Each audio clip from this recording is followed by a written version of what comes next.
사실 저는 가벼운 마음으로 썼습니다. 의복만 가벼운 게 아니고, 네, 하나님께서 시간씩 은혜를 많이 주셨기 때문에요. 이 시간에는 이제 좀 쉬어간다는 마음으로 가볍게 잠석해도 좋겠다 싶습니다.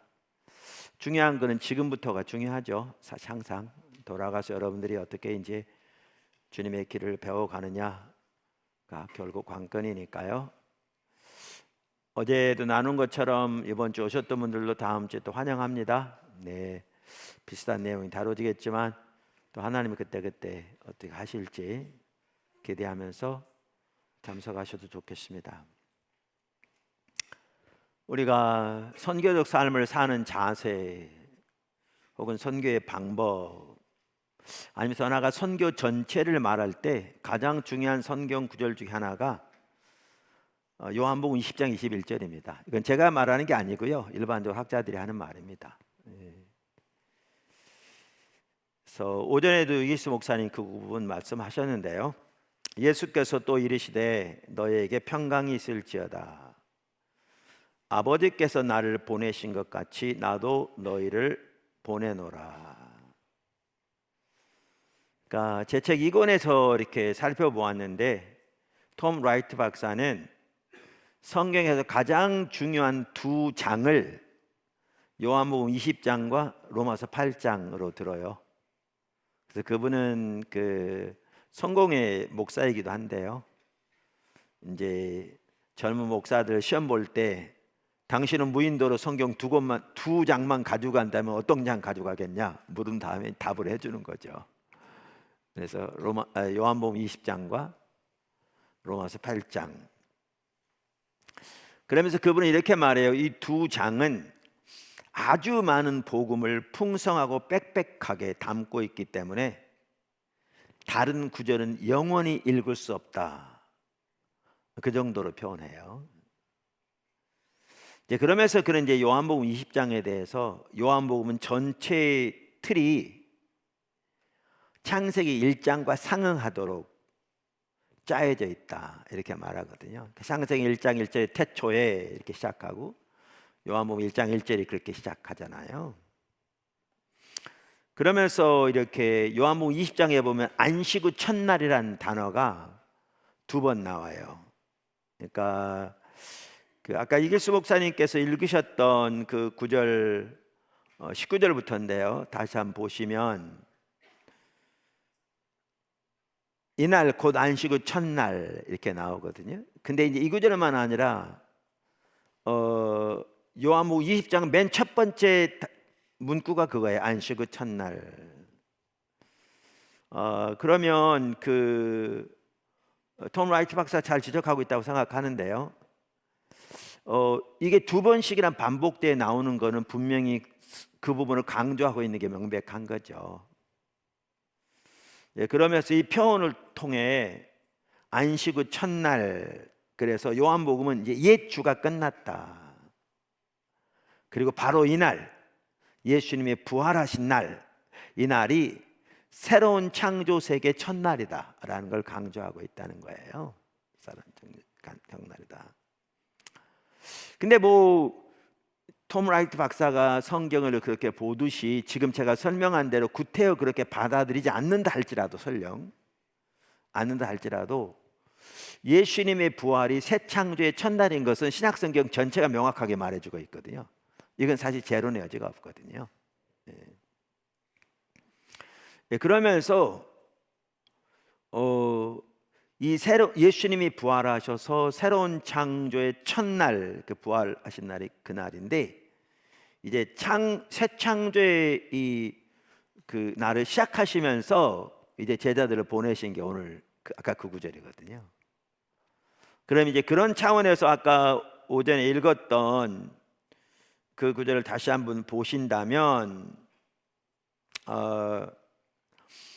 이렇게 볼 수 있는 거죠.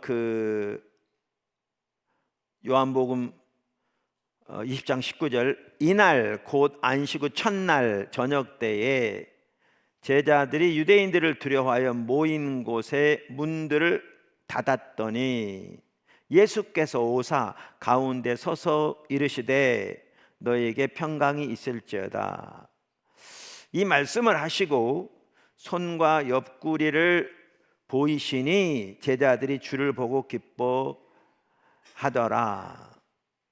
예수께서 또 이르시되 너희에게 평강이 있을지어다. 그러면서 아버지께서 나를 보내신 것 같이 나도 너희를 보내노라. 이 말씀을 하시고 그들을 향하여 숨을 내쉬며 이르시되 성령을 받으라. 너희가 누구의 죄든지 사하면 사하질 것이요 누구의 죄든지 그대로 두면 그대로 있으리라 하시니라. 자, 이렇게 안식을 첫날 이제 하나님께서 예수님을 보내신 것 같이 예수님이 이제 제자들을 보내신 거죠. 그러니까 이 구절을 보아도 결국 교회의 선교는 예수님의 선교를 그대로 이어받는 것이고요.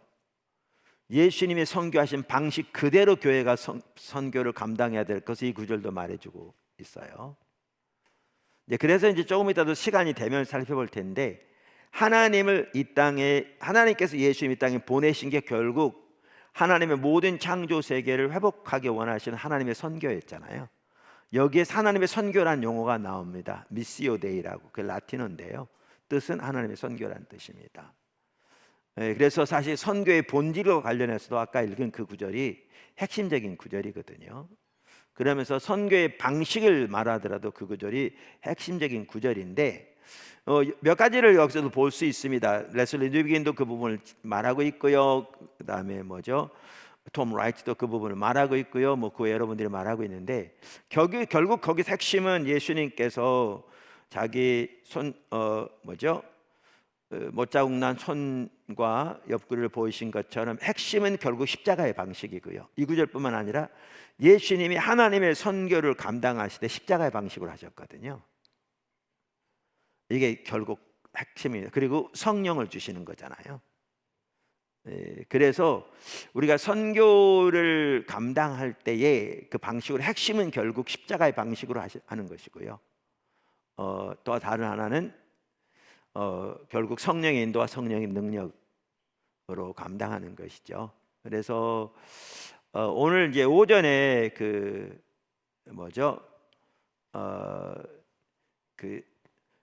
선교와 성령에 대해 살펴봤고요. 이제 오늘 오후에 다시 살펴볼 부분은 십자가 방식으로 감당하는 선교입니다. 이게 예수님이 감당하셨던 거고요.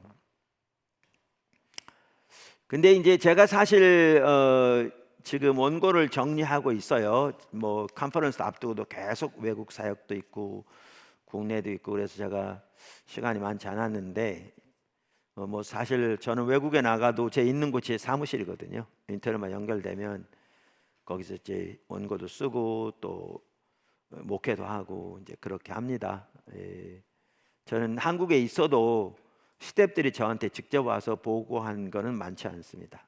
제가 박근혜 닮아서는 아니고요. 죄송합니다. 박근혜 전 대통령을 닮아서도 아니고요. 이제 간단하게 보고할 일들은 결제받을 때는 주로 카톡으로 하고요. 설명에 필요한 부분들은 이제 저에게 와서 대면 보고합니다. 이제 그렇지 않은 것들은 그냥 간단하게 문자로 해서 하니까 외국에 나와 있건 한국에 있건 크게 다를 거는 없습니다. 그러긴 한데 이제 그러면서 이제 원고도 많이 정리되긴 해서 그나마 이제 이번 집회를 인도할 수 있었고요. 그리고 하나님께서 이렇게 인도하시고 도와주셔서 이렇게 했는데 이제 갈 길은 명확하게 보이잖아요. 그래서 우리가 십자가 방식으로 성령으로 감당하는 부분. 그런데 그걸 이제 탈기독교 시대 초대교회를 본받아서 우리가 이를 감당해야 한다. 이게 제가 6권의 책에 들어갈 내용들이거든요. 그러면 하나님 인도하시면 너무나 또렷이 보이고요. 이제 그렇게 잘 따라가야 될 어떤 절실한 필요와 정말 간절한 기도가 나오죠. 기도가 나오고 그렇습니다. 그런데 이제 이 십자가 방식으로 하는 그 부분을 저는 대반전 십자가 방식이라고 표현합니다. 대반전 십자가 방식이라고 표현하는데요. 사실 오늘 이 시간 이 부분만 해도 되는데 제가 아까 쉬어가며 산다고 말한 것처럼 좀 그 외에도 전체적인 부분을 같이 나눴으면 좋겠다 싶어서 얼마큼 하실지 모르지만 가벼운 마음으로 그냥 하려고 올라왔습니다. 네. 하나님 어떻게 하실지는 모르죠. 그분 생각은 제 생각은 다르니까요. 네. 네, 그래서 여러분이 계속 기도해 주시면 원고만 하더라도 금년 말 이전에는 완성되지 않을까 싶습니다. 빠른 시일 내에 요건이 완성될 수 있을 것 같고요. 그러니까 제가 그동안 쓴 책 5권에서도 우리 선교는 십자가 방식으로 해야 한다. 이거는 뭐 명확합니다. 성경 전체가 명명백백하기 때문에 여러 번 나왔습니다. 사실. 그리고 지금 살펴본 이 중요한 요한복음 20장 21절도 그 부분을 말하고 있고요. 자, 그러면 이 대반전 십자가 방식, 왜 대반전이라고 하냐면 여기에 대반전이 있거든요. 그래서 대반전 십자가 방식이라고 그러는데요. 저는 대반전 십자가 방식이 되려면 5가지가 되어야 한다고 거기 5가지 요소들이 포함된다고 믿습니다. 5가지 요소가 포함된다고 믿고요.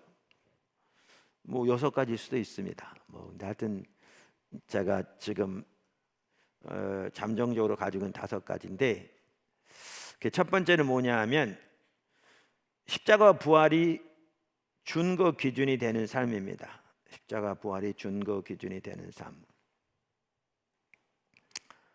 아까 그 이기스 목사님께서 이렇게 선교와 성령 이렇게 나눴잖아요. 그리고 성령과 관련해서는 저는 성경에 보면 성령과 관련해서 크게 두 분야라고 그럴까? 그게 있는 것 같더라고요. 성령은 한 분이시기 때문에 그 두 분야를 칼로 무 자르듯이 자를 수는 없는데요. 두 분야가 있는 것 같더라고요. 하나는 성령과 동행하는 삶이에요. 그러니까 성령과의 교제. 이거를 성경은 성령의 인도를 따르는 삶이라고 또 표현하기도 하죠. 성령과의 교제. 그러니까 이기소 목사님이 나누신 대로 성경에는 성령님과 관련해서 우리에게 하지 말라고 경고하는 게 2가지가 있거든요. 하나는 성령을 근심케 하지 말라는 거예요.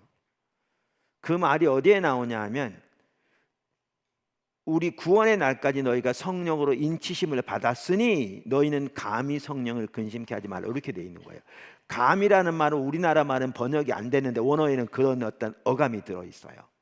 원어에는. 그래서 어떤 영어 성이 you dare not to, 이렇게 너희는 감히 성령을 근심케 하지 말라, 이렇게 돼 있어요. 근데 이제 성령으로 인치심을 받았다는 말은 고린도후서 1장 20절 21절에 보면 신약 시대는 결국 하나님이 우리에게 성령을 주시고 성령으로 인치셨다, 이렇게 말하고 있잖아요. 그러니까 구약 성경 예레미야 31장에서 새로운 언약을 예언하고 있는데 하나님의 법을 그 마음에 두시겠다고 그랬는데, 뭐 사도 바울의 서신서, 특별히 고린도후서 1장뿐만 아니라 로마서 7장 등 여러 구절들을 보면 그 말씀이 결국 하나님이 성령을 우리 속에 주심으로써 성취된 걸 볼 수 있거든요. 그리고 그 성령이 우리를 가르치시고 우리의 죄를 깨닫게 하시고 우리를 인도하시고 이렇게 하시는 거죠. 이거를 성령으로 인치셨다, 이렇게 말하고 있어요. 그러니까 이걸 말하면서 너희는 감히 성령을 근심케 하지 말라. 자세한 내용은요, 제가 기초 성경 공부 3권을 썼잖아요. 그러니까 기초적인 내용들을 상세하게 쓴 거예요. 뭐 우리 부목사님 중에 한 분 같은 경우는 성도들의 훈련이 3권만 해도 충분할 것 같다고 얘기한 분도 있고, 그런데 저는 물론 그렇게 생각하지 않지만, 그래서 거기에 보면 이런 3권에 보면 이런 내용들이 자세히 나와 있어요. 성령이 관한 삶 3권에 몇 과에 걸쳐서 이렇게 보시면 되고요.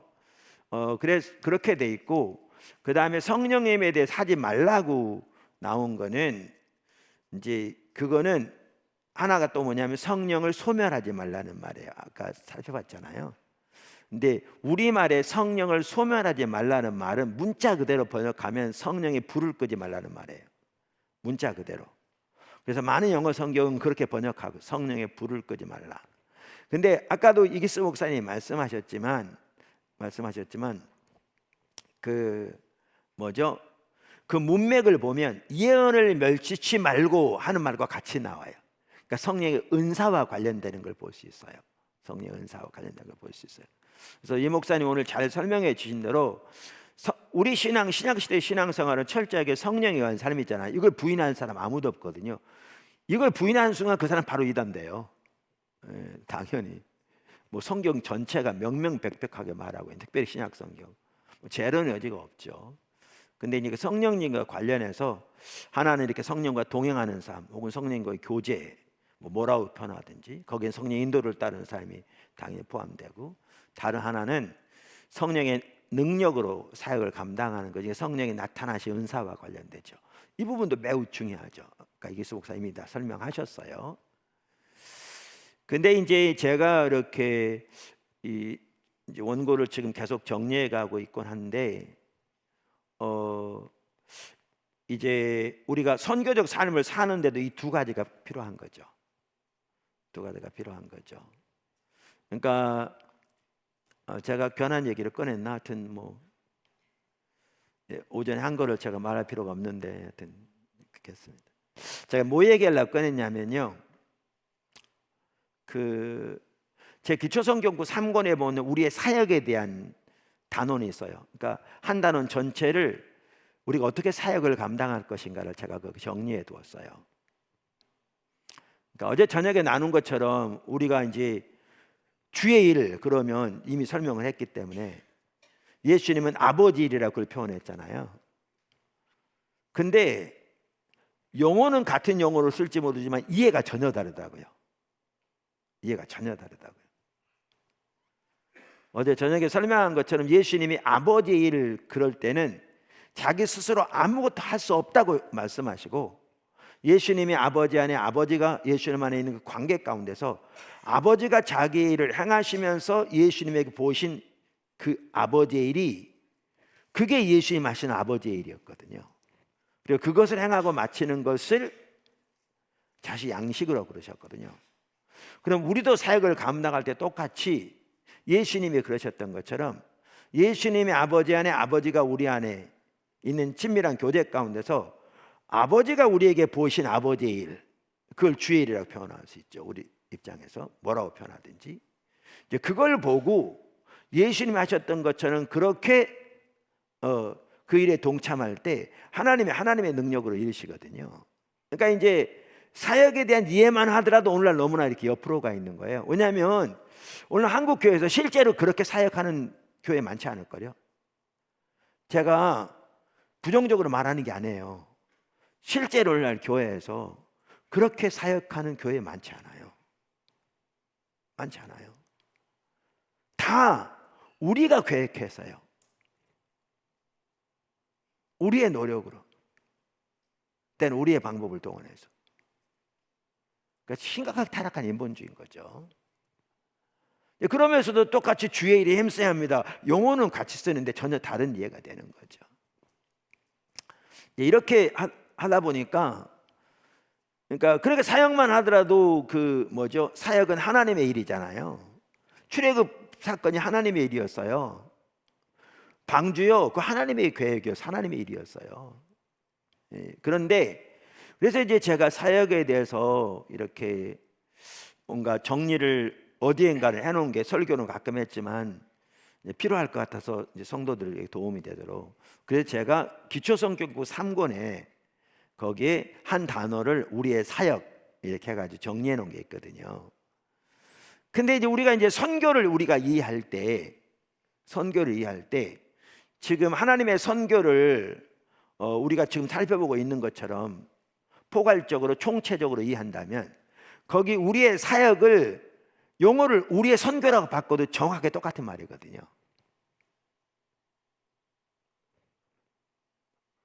그러니까 거기에 우리의 사역이라는 단어를 우리의 선교라고 바꾸는 게 정확하게 맞는 얘기라고요. 정확하게 그 얘기거든요. 근데 이제 문제는 거기에 우리의 사역이라고 돼 있을 때, 이게 이제 복음주의 진영에서 저도 거기에 포함돼서 오래전부터 굳어 있는 사고인데, 우리의 사역들은 벌써 어떤 생각이 있냐 하면 교회에 사는 일로 생각하는 거죠. 복음과 직접적으로 연관이 있거나 교회 사역 혹은 교회에 가는 사역, 이건 이제 사역으로 이해하는데, 우리가 직장인으로 하는 일 아니면 사업하는 일, 이런 이제 사역으로 생각하지 않는 경우가 너무 많은 거죠. 너무 많은 거죠. 그런데 우리가 지금 살펴보고 있는 것처럼 우리가 선교적 교회를 배우고 선교를 배우고 하나님의 선교를, 그렇다면 거기에 우리의 사역이라고 이렇게 돼 있는 그거를 딱 한 단어만 바꾸면 되거든요. 우리의 선교라고. 그러니까 선교만 하더라도 미시오데이의 핵심이 뭐냐면 선교는 하나님의 선교라는 거예요. 우리가 하는 그 무엇이 아니고요, 하나님이 자신의 일을 하려는 거라는 거예요. 사역이 정확하게 그렇거든요. 그러니까 그건 우리의 선교라고 이제 하면 되는 거예요. 자, 그러면 그렇게 우리의 선교를 이해한다면 거기에 이제 사역의 방법, 다시 말하면 선교의 방법이 있어요. 다시 말하면, 그러면 그 선교는 아까 말한 사역이, 우리의 사역이라는 이해 가운데, 고전적인 이해 가운데, 글쎄 고전적인 취소하고 다시 아주 옛날 잘못된 이해 가운데 그렇게 가고 있으면 뭐 교회에서 하는 일이라든가 뭐 목사님이나 이런 부분에 대해서 해당된다고 생각하지만, 일반 성도들은 그렇게 생각하기 하기 쉬운데, 그걸 우리의 선교라고 올바로 이해하고 바꿔서, 그러면 그게 우리의 가정에서, 우리의 사업장에서, 우리의 비즈니스에서 우리가 살아가야 할 선교를 살아가는 삶의 방식이어야 되거든요. 하나하나가 그 방법 그대로 가져와서. 그러면 성령이 없이 가능한 게 없어요.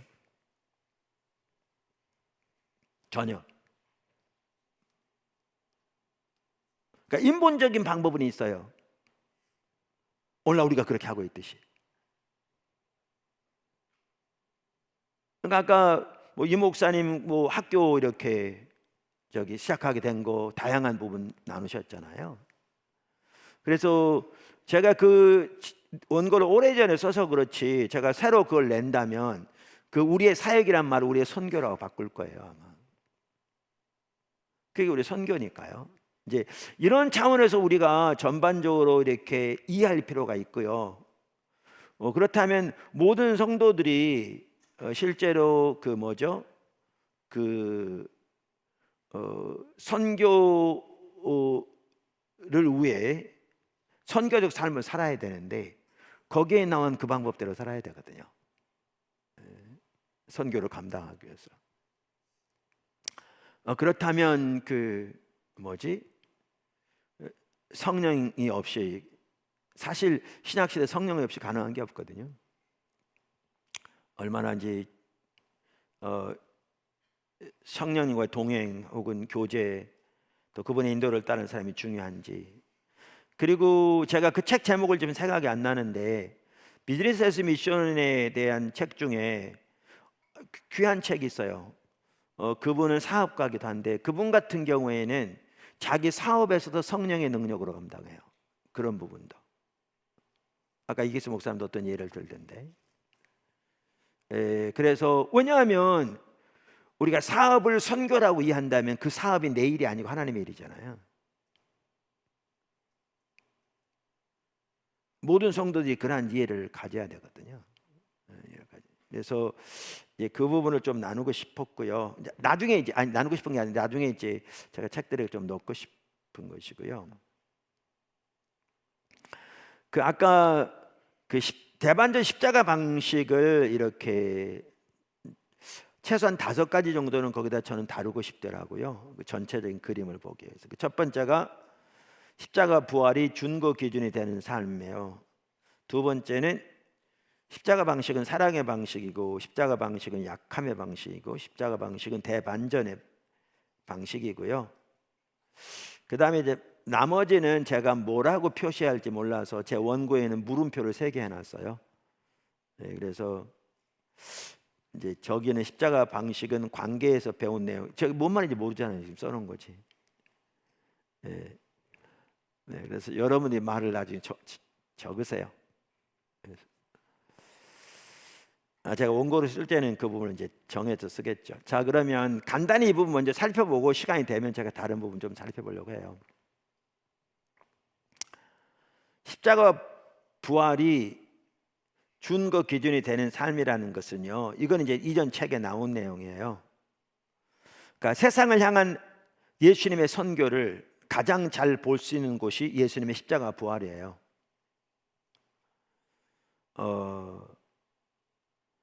그래서 예수님의 십자가 부활은 문화에서의 신실한 증언을 위한 출발점이자 선교적 교회의 삶을 위한 패턴을 형성하는 준거 기준이에요.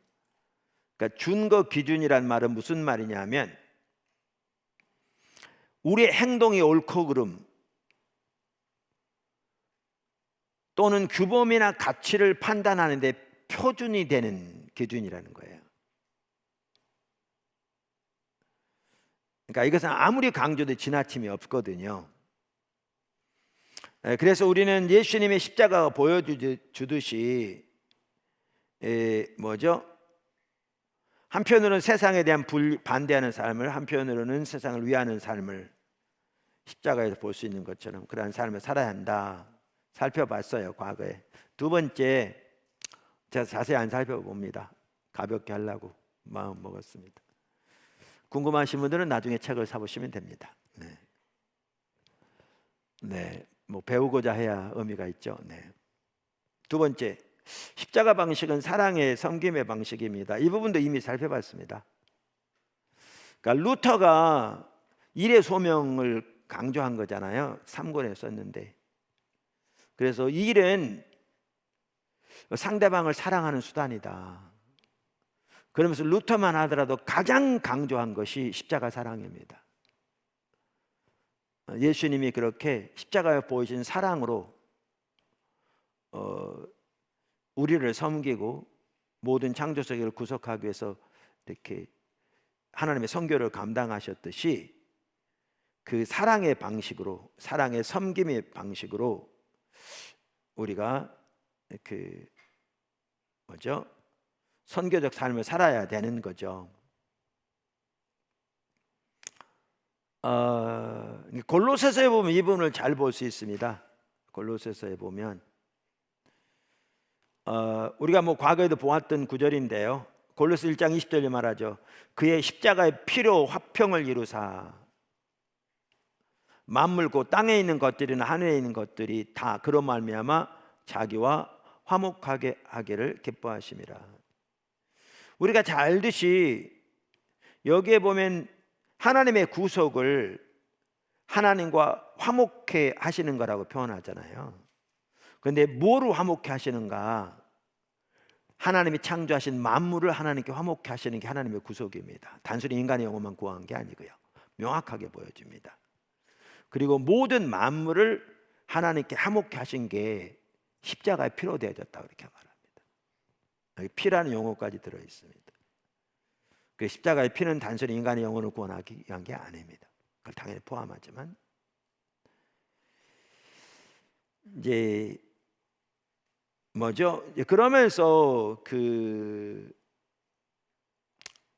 이게 이제 골로새서, 로마 시대 골로새에 사는 그 성도들에게 보낸 편지잖아요. 제가 어제도 나눴는데 이게 팍스 로마나와 얼마나 이렇게 대조를 이루는가라는 거죠. 그러니까 팍스 로마나라는 말은 로마는 로마인들이 들려준 로마 이야기였죠. 로마 나라가 세상에 평화를 가져오는 나라라는 거잖아요. 그래서 그들은 많은 나라를 지배하고 또 때로는 잔인하게 원수들을 진압하고 수많은 사람들의 목숨을 이렇게 빼앗으면서도 그것이 세상에 평화를 가져온다는 그러한 수단으로 그들은 자기들의 이야기를 내세웠거든요. 그래서 그거를 정당화시키기 위해서 이제는 그 로마 황제 시저는 신들의 아들로서 적법한 세상의 통치자다. 이제 신들까지 동원한 이게 이제 로마 이야기잖아요. 팍스 로마나. 근데 그거에 익숙해 있는 그 당시 로마 도시에 사는 기독교인들에게 성경은 뭐라고 말하고 있는가 하면 하나님의 모든 창조 세계를 하나님 하나님께 화목시키기 위해서 역사하셨는데, 하나님의 아들, 진정한 유일한 창조주 야훼 하나님의 아들로서 온 세상의 적법한 통치자인 호키리오스, 그 주님인 그 하나님의 아들의 십자가의 피를 통해서 이루셨다. 완전히 다른 극과 극일 만큼 다른 방법인 거죠. 그 시대 방법에 있어서. 그러니까 이게 오늘날 선교적 삶을 살 때 세상의 방식과 이만큼 극과 극으로 하나님 방법이 다르거든요. 십자가의 방법, 사랑의 섬김의 방법. 그러면서 리차드 보칸만 하더라도 제가 몇 번 이렇게 말씀드렸는데, 성경과 선교라고 이렇게 얇은 책이 있어요. 아주 뛰어난 학자입니다. 근데 얇은데도요 아주 깊습니다. 그분은 문장 한 문장에 많은 내용이 포함되어 있다. 저는 그분의 글을 보면서, 물론 번역된 거기 해도, 물론 제 책 영어로 된 것도 가지고 있습니다만은 뭐 번역된 걸 미리 봐서 해도, 이분이 진짜 이 글만 봐도 얼마나 뛰어난지, 그 하고 싶은 그 많은 내용을 정말 함축해서 그 내용을 다 담아서 이렇게 한 문장 한 거 볼 때 정말 뛰어나거든요.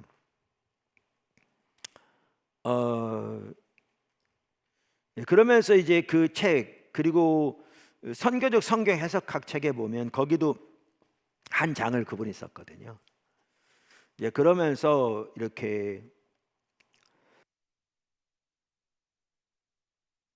이 부분에 이렇게 말하거든요. 골로새서에서 만물을 화해시키고자 하는 하나님의 목적은 교회만이 아니라 심지어 그것에 대적하는 우주적 권세까지도 포괄한다, 포함되어 있다는 성경에.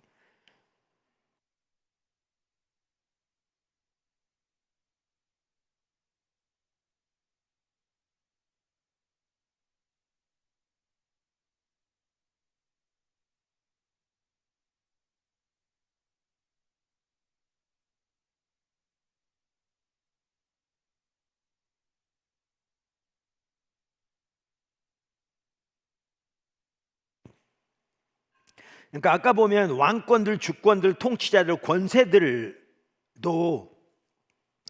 그 하나님의 구속의 그 범위에 포함하잖아요. 그 구절에 보면, 골로새서에. 그럼 이 말은 그들을 구원한단 말은 아니겠죠. 여기는 귀신의 세력들도 포함되는데, 십자가의 구속이 귀신의 세력들을 구원하는 거 포함하는 게 아니죠. 여기는 그들을 심판하는 것이 포함되겠죠. 리차드 보컴도 그걸 얘기합니다. 여기 보면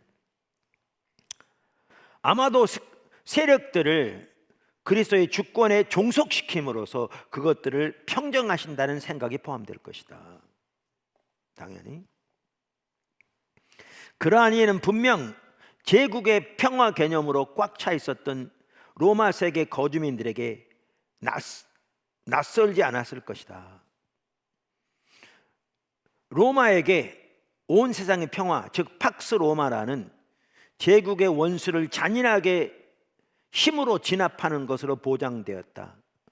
그러나 골로새서에서 평화를 이루는 일은 로마의 주장을 뒤집어 엎는다.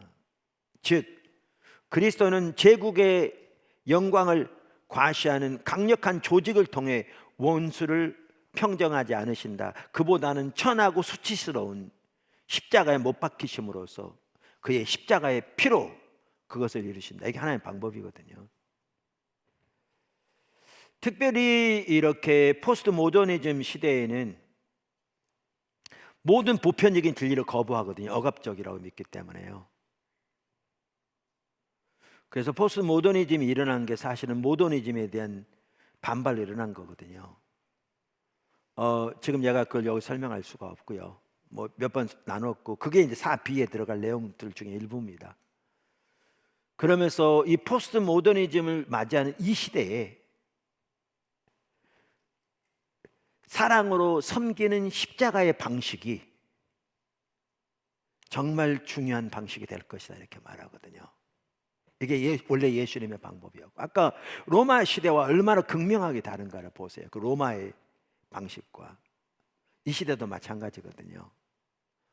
힘과 돈, 권력과 어떤 제도를 가지고 강압적으로 자기들의 그 일을 이루어가는 이게 아닌 십자가의 사랑의 섬김으로 하나님의 일은 이루어지는 거죠.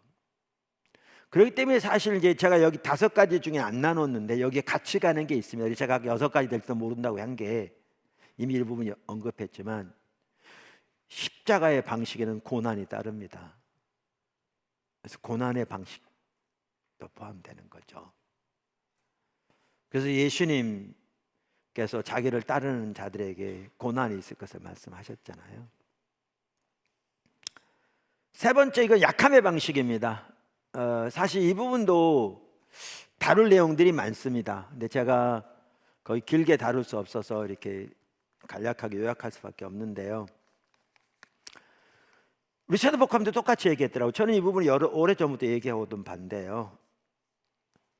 그 십자가 방식을 말하면서 그도 역시 약함의 방식을 말하고 있어요. 특별히 그는 고린도서 1장에서 4장에서 이걸 보고 있어요. 저는 고린도 전서와 후서에 보면 이걸 볼 수 있고, 특별히 고린도서 9장부터 13장까지 보면 이게 잘 나와 있거든요.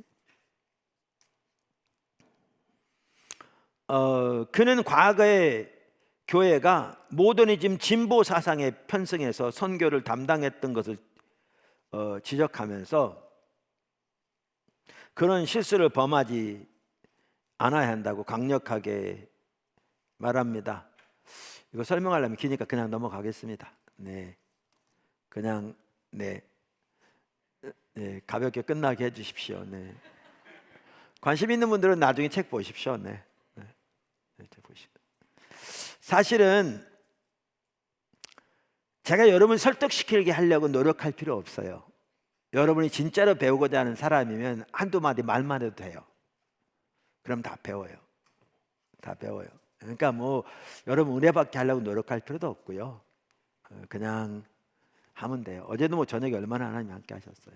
이제 오후에도 하나님 많이 함께 하시는 것 같은데 충분해요, 여러분. 충분해요. 저 같은 경우에도 이렇게 이번에 그 선교적 교회, 선교적 삶을 배워갈 때 뭐 여러 번 나눴듯이 누구한테 선교적 교회가 물어봐도 답해주는 사람이 없는, 그럴 때 하나님은 분명히 그리 인도하신 게 보이는데, 그러니까 이제 맨날 어떻게 하면서 하나의 그 힌트라도, 하나의 그 단서라도 잡으면 배우기를 원해서 찾을 때, 때로는 이 책을 보다 보니 이 책이 중요하게 여기고 있는 다른 책을 소개하면 그 책을 찾아보고, 또 이런 여러 가지 과정들을 통해서 주님이 성령께서 분명히 인도하신 게 저는 확신하고요. 이렇게 주님 따라가면서 이렇게 주님이 보이시고 깨닫게 하시고 알게 하시고, 또 이렇게 나누면서 더 선명히 보게 하시고, 또 중요한 것을 더 마음에 이렇게 또 이렇게 선명히 깨닫게 하시고, 이러면서 따라가는 거거든요. 그러니까 사실은요, 배우고자 하는 사람에게는 한두 마디만 해도 돼요. 이런 책이 있습니다, 보세요. 그 말만 해도 돼요. 근데 배우려고 하지 않는 사람은요, 아무리 입에 떠먹여줘도 의미 없습니다. 떠먹여줘서 입을 씹어줘도, 삼키게 하려고 코를 막아도 별로 열매 맺지 못합니다. 그래서 사실은 나중에 책 보시면 됩니다.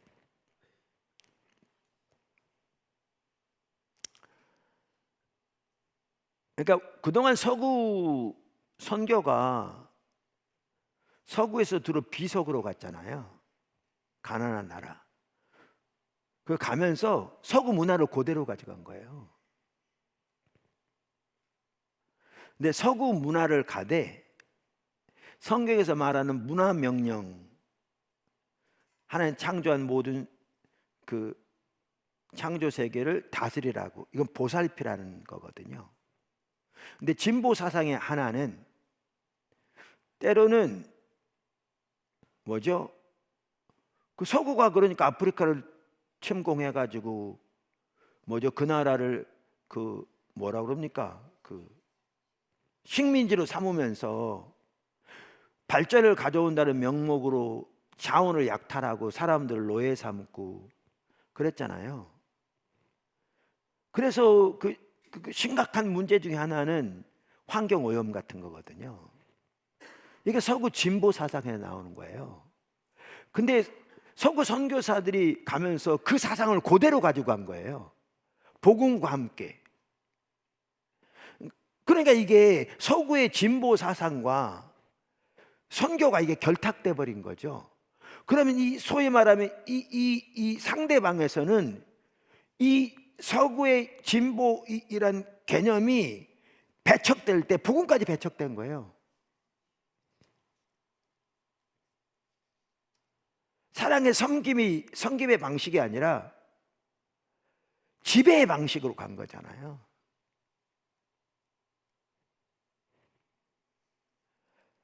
그러면 사실 이제 식민지주의가 끝나고 이러한 서구 중심인 선교가 벽에 부닥치게 됐어요. 이제는 더 이상 안 되는 그런 차원에서 새로운 탈출구가 필요했을 때 나온 개념이 미시오 데이예요. 하나님의 선교라는 개념이에요. 1953년 벨링겐에서 대회가 있었을 때 그런 거였어요. 그래서 이제 아까 말한 대로 이렇게 리처드 보컴은 교회가 과거에 모더니즘의 진보 사상에 편승해서 선교를 담당했던 것을 지적하면서 그러한 실수를 더 이상 범하지 않아야 한다.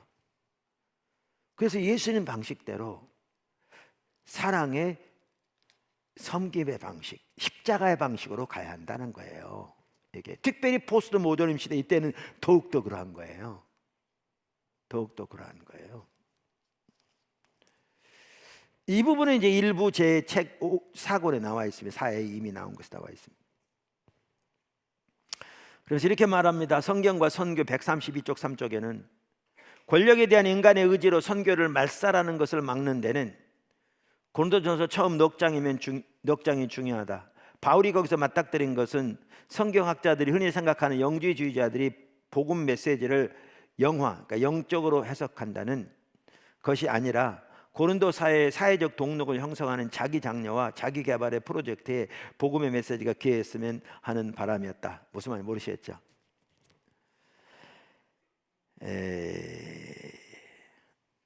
그냥 넘어가겠습니다. 네. 그러니까 쉽게 설명하면요, 고린도 교회는 강함을 추구하는 교회였습니다. 세상은 강함을 추구합니다. 어떨 때는 이렇게 간증하면서 이렇게 하나님 잘 믿었더니 이렇게 높은 지위에 이렇게 올라가게 되었다 하고 간증하는 경우가 있잖아요. 아주 그럴듯하죠. 근데 거기 아주 맹점이 있습니다. 그 바탕에 있는 개념이 강함을 추구하는 겁니다. 예수 잘 믿으면 부자 되고, 예수 잘 믿으면 높은 지위에 올라가고, 예수 잘 믿으면 성공하고.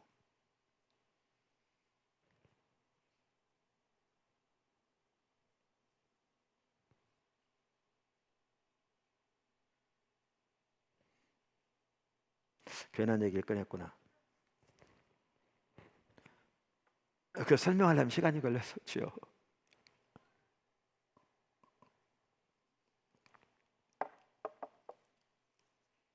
세상은 강함을 추구하는데요. 그래서 고린도 교회에서 9장부터 13장까지 보면 여러분 이거 아세요? 제가 전혀 계획하지 못했던 거 얘기하다 보면 주여 큰일 났네. 이게 쏟아놓고 어떻게 담아야 할지 모르겠습니다.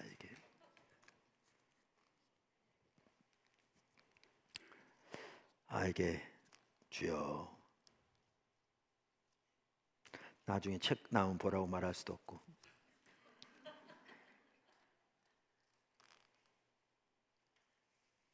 사도 바울이 고린도 교회에 갔다 쫓겨난 사실 아세요? 사도 바울이 고린도 교회에 갔는데요, 쫓겨났어요. 사도가 아니라고. 그래서 그 사도 바울이 고린도 교회에 편지했는데요, 학자들 사이에서는 그 편지가 없어졌다고 말하기도 하고요, 일부에서는 고린도후서 9장부터 13장까지 그 편지라고 말하는 사람도 있어요.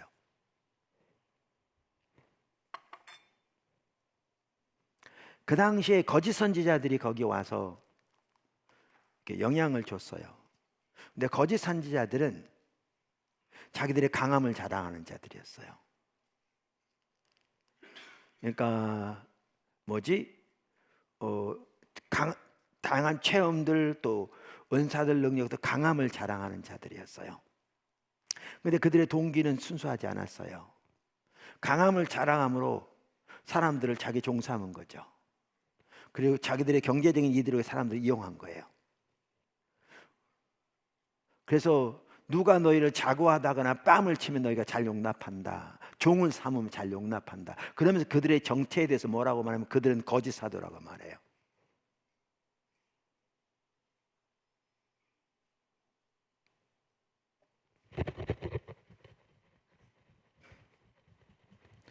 주여, 오늘 느낌새가 좀 이상했습니다. 그냥 이대로 넘어갈 수는 없고 어떡하냐.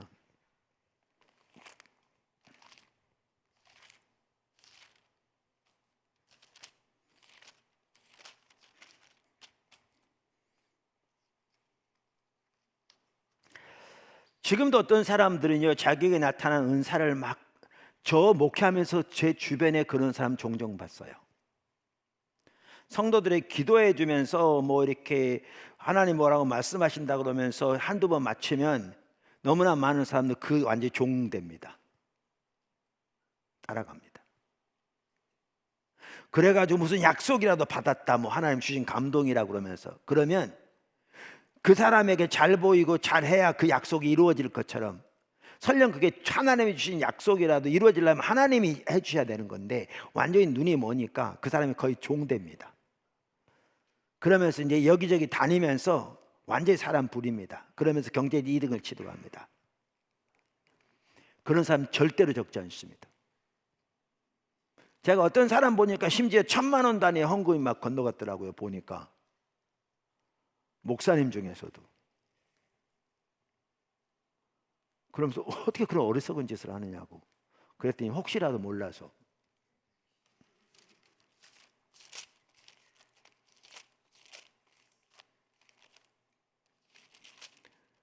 그러니까 그렇게 강함을 자랑함으로 그들은 사람들의 관심을 누구에게 가져오기냐면 자기들에게 가져왔어요. 자기들에게. 사도 바울은요,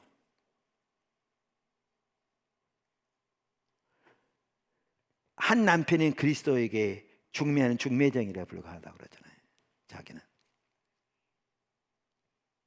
그러면서 그를 거짓 사도들이라, 괴율의 역군이라 이렇게 말하면서, 사도 바울은 그러면 9장부터 계속 말하는 게 뭐냐면요, 나는 약함을 자랑한다 그랬어요.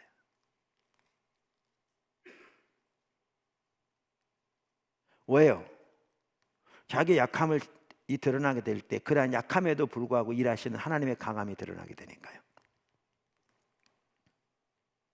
그래서 그 영적으로 매우 중요한 부분인데요, 그 핵심적인 게 뭐냐 하면 고린도후서 12장 12절이에요. 그 핵심적인 그 구절.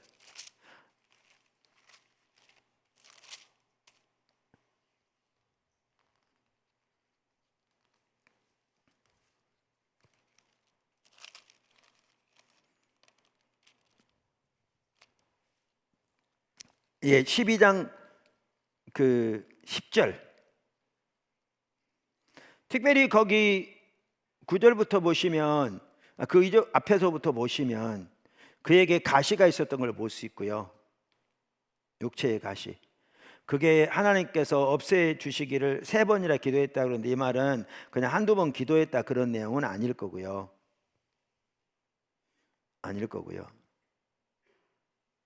그렇게 기도했는데 간절히 기도했다는 얘기겠죠. 근데 하나님께서 뭐라고 그러셨냐면, 내 은혜가 내게 족하다 그러면서 내 능력이 너의 약한 데서 온전하여짐이라. 그러면서 그는 뭐라고 그러냐면, 도리어 크게 기뻐함으로 내가 여러 약한 것들에 대하여 자랑하리니 이는 그리스도의 능력이 내게 머물게 하려 함이라.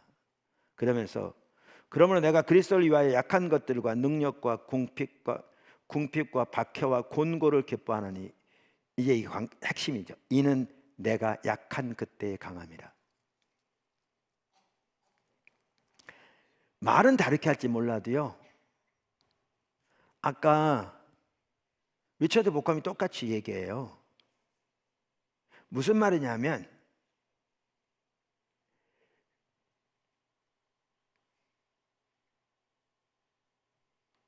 그러니까 고린도 교회의 문제가 뭐였냐면, 복음을 세상에서의 권력과 세상에서 잘 되기 위한 수단으로 삼는,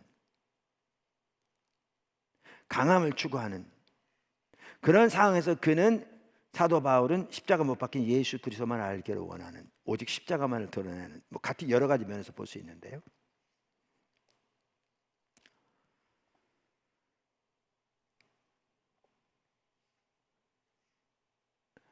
그래서 십자가 방식은 약함의 방식입니다. 제가 지금 죄송합니다.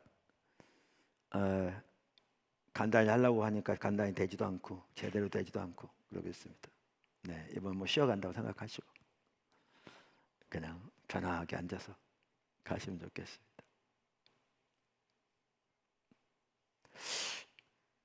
그러니까 우리는 세상에서 권리 주장을 하잖아요. 저도 그렇게 많이 하거든요. 근데 하나님의 방식은 약함의 방식이에요.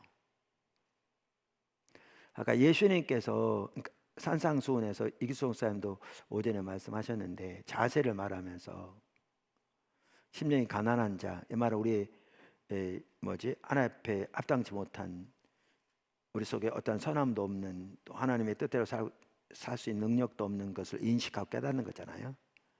그것은 곧 애통함으로 주님의 도움과 은혜를 구하는 자리로 서게 되는 것이고요. 근데 거기에 온유가 바로 이 약함의 방식입니다. 오른밤 맞으면 왼밤을 드러내는, 핍박받는 자를 위해 기도하는. 초대교회는 자기를 어제 나눈 것처럼 그때 핍박이 일어나서 그 지역에서 수많은 사람들이 순교를 당하기도 하고 엄청난 고통을 당했는데, 바로 그의 말에 큰 전염병이 돌았을 때 그들은 그 기회를, 자기를 핍박하는 자들을 섬기는 기회로 알고 목숨을 아끼지 않고 섬기는, 이게 약함의 방식입니다. 자기 권리 주장이 아닌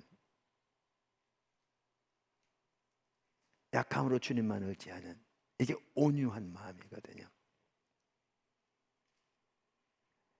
그러니까 이번엔 제가 나눴는데, 우리의 정체성이, 그러니까 이방 나라에 사는 소수민으로서의 그 정체성이, 그게 성경에서 말하는 기독교인의 정체성이거든요. 근데 우리는 서구만 하더라도 기독교 국가가 되면서 그게 완전히 망각한 지 오래됐거든요. 그러면 그 정체성을 다시 회복해야 한다고 그랬잖아요. 근데 이 정체성이 회복되어야 이 약함의 방식이 우리는 섬길 수 있는 거죠. 자세로. 아까 지나가면서 말했는데, 우리가 그런 사람마다 간증한 건 매우 한편은 귀하다고 볼 수 있는데, 문제가 뭐냐면 그 배후에 있는 바탕이 강함을 추구하는 신앙인 겁니다. 예수를 잘 믿으면 세상에 잘 돼야 되는 것이죠. 그런 식으로 한다면 세상에 잘못되는 것은 예수를 잘 못 믿는다는 결론이 나옵니다. 근데 그게 전혀 성경적이 아닙니다. 그리고 그러한 이해로는, 그래서 하나님의 설령 그를 그러한 자리에 높였을 때에도 그 자리에 모든 걸 걸고 하나님의 영광을 위해서 그렇게 살아갈 수 있는 자리에 준비가 되지 않습니다.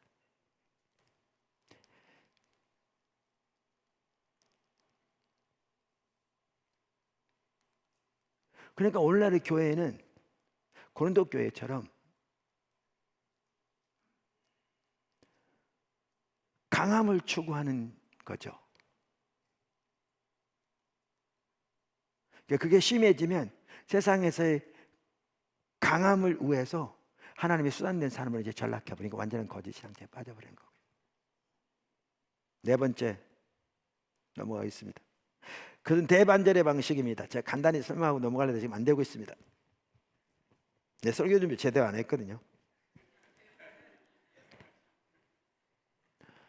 원고는 있는데요. 이렇게 특별히 이렇게 안 됐어요. 가닥이 안 잡혔어요. 예. 그래서 다음 주는 어떨지 모르겠습니다.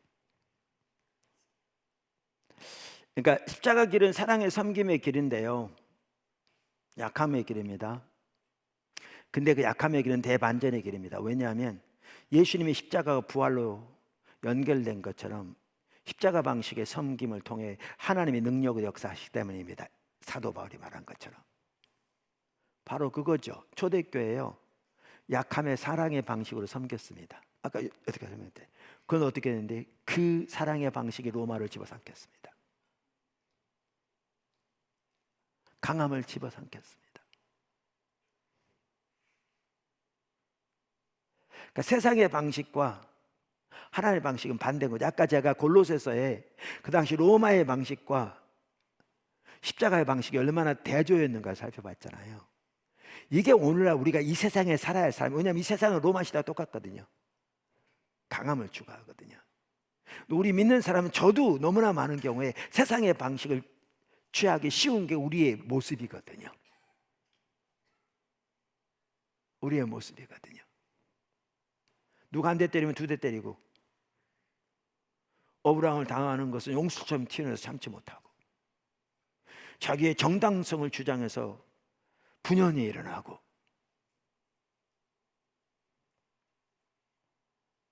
근데 예수님은 그렇게 안 하셨거든요. 초대교회는 그렇게 안 했고 그래서 이 부분에는 우리가 살펴볼 부분이 많습니다. 제가 오늘 그냥 넘어가는 게 매우 중요한 부분입니다. 사실은 다음 주에는 잘 될 수 있기를 바라고 할 수 있을지 모르지만 대반전의 길입니다. 우리 그 성도 중에 한 성도는 남편 예수도 안 믿고요. 누가 보더라도 그 남편과 산다는 자체가 기적일 만큼 힘든 분이 있었어요. 근데 철저히 자기를 내리고 약함으로 사랑으로 남편 섬겼어요.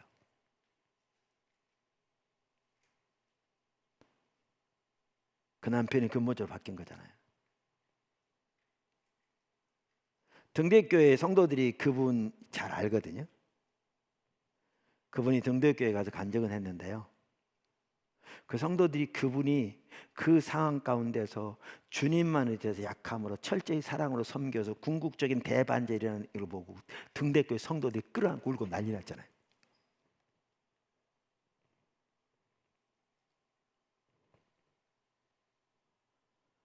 여기서는 안 나눴는데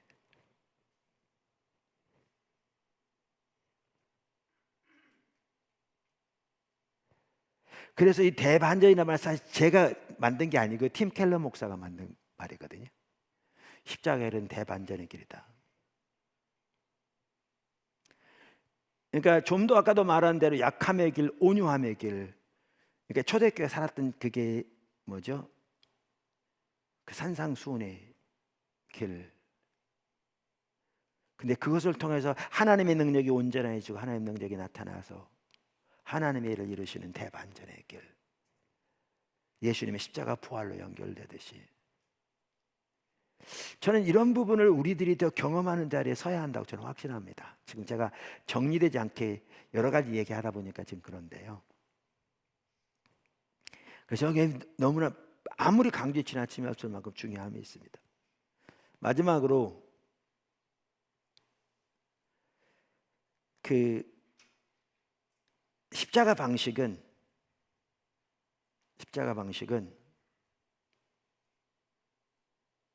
제가 이걸 뭐라고 그래야 할지 몰라서 아까 그렇게 표현했는데요. 하나님 중심적인 관계의 길이기도 합니다. 그렇게 표현할 수 있을까요? 하나님 중인적인 관계에 의한 길이기도 합니다. 제가 설명을 하겠습니다.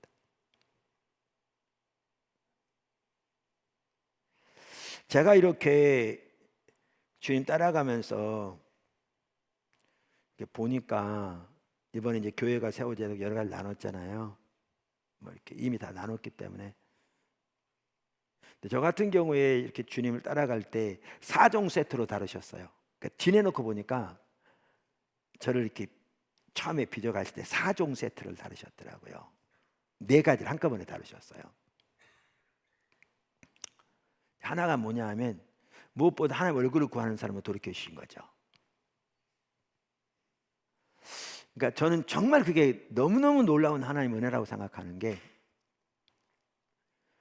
제가 하나님의 얼굴을 구하는 삶 이런 걸 알고 있지도 않았잖아요. 그런데 처음 교회 개척에 섬길 때 뭐 여러 번 나눈 것처럼 91년 뭐 9월경쯤 되었나, 그 당시 성도가 한 30명쯤 되었는데 작년 구역이 둘.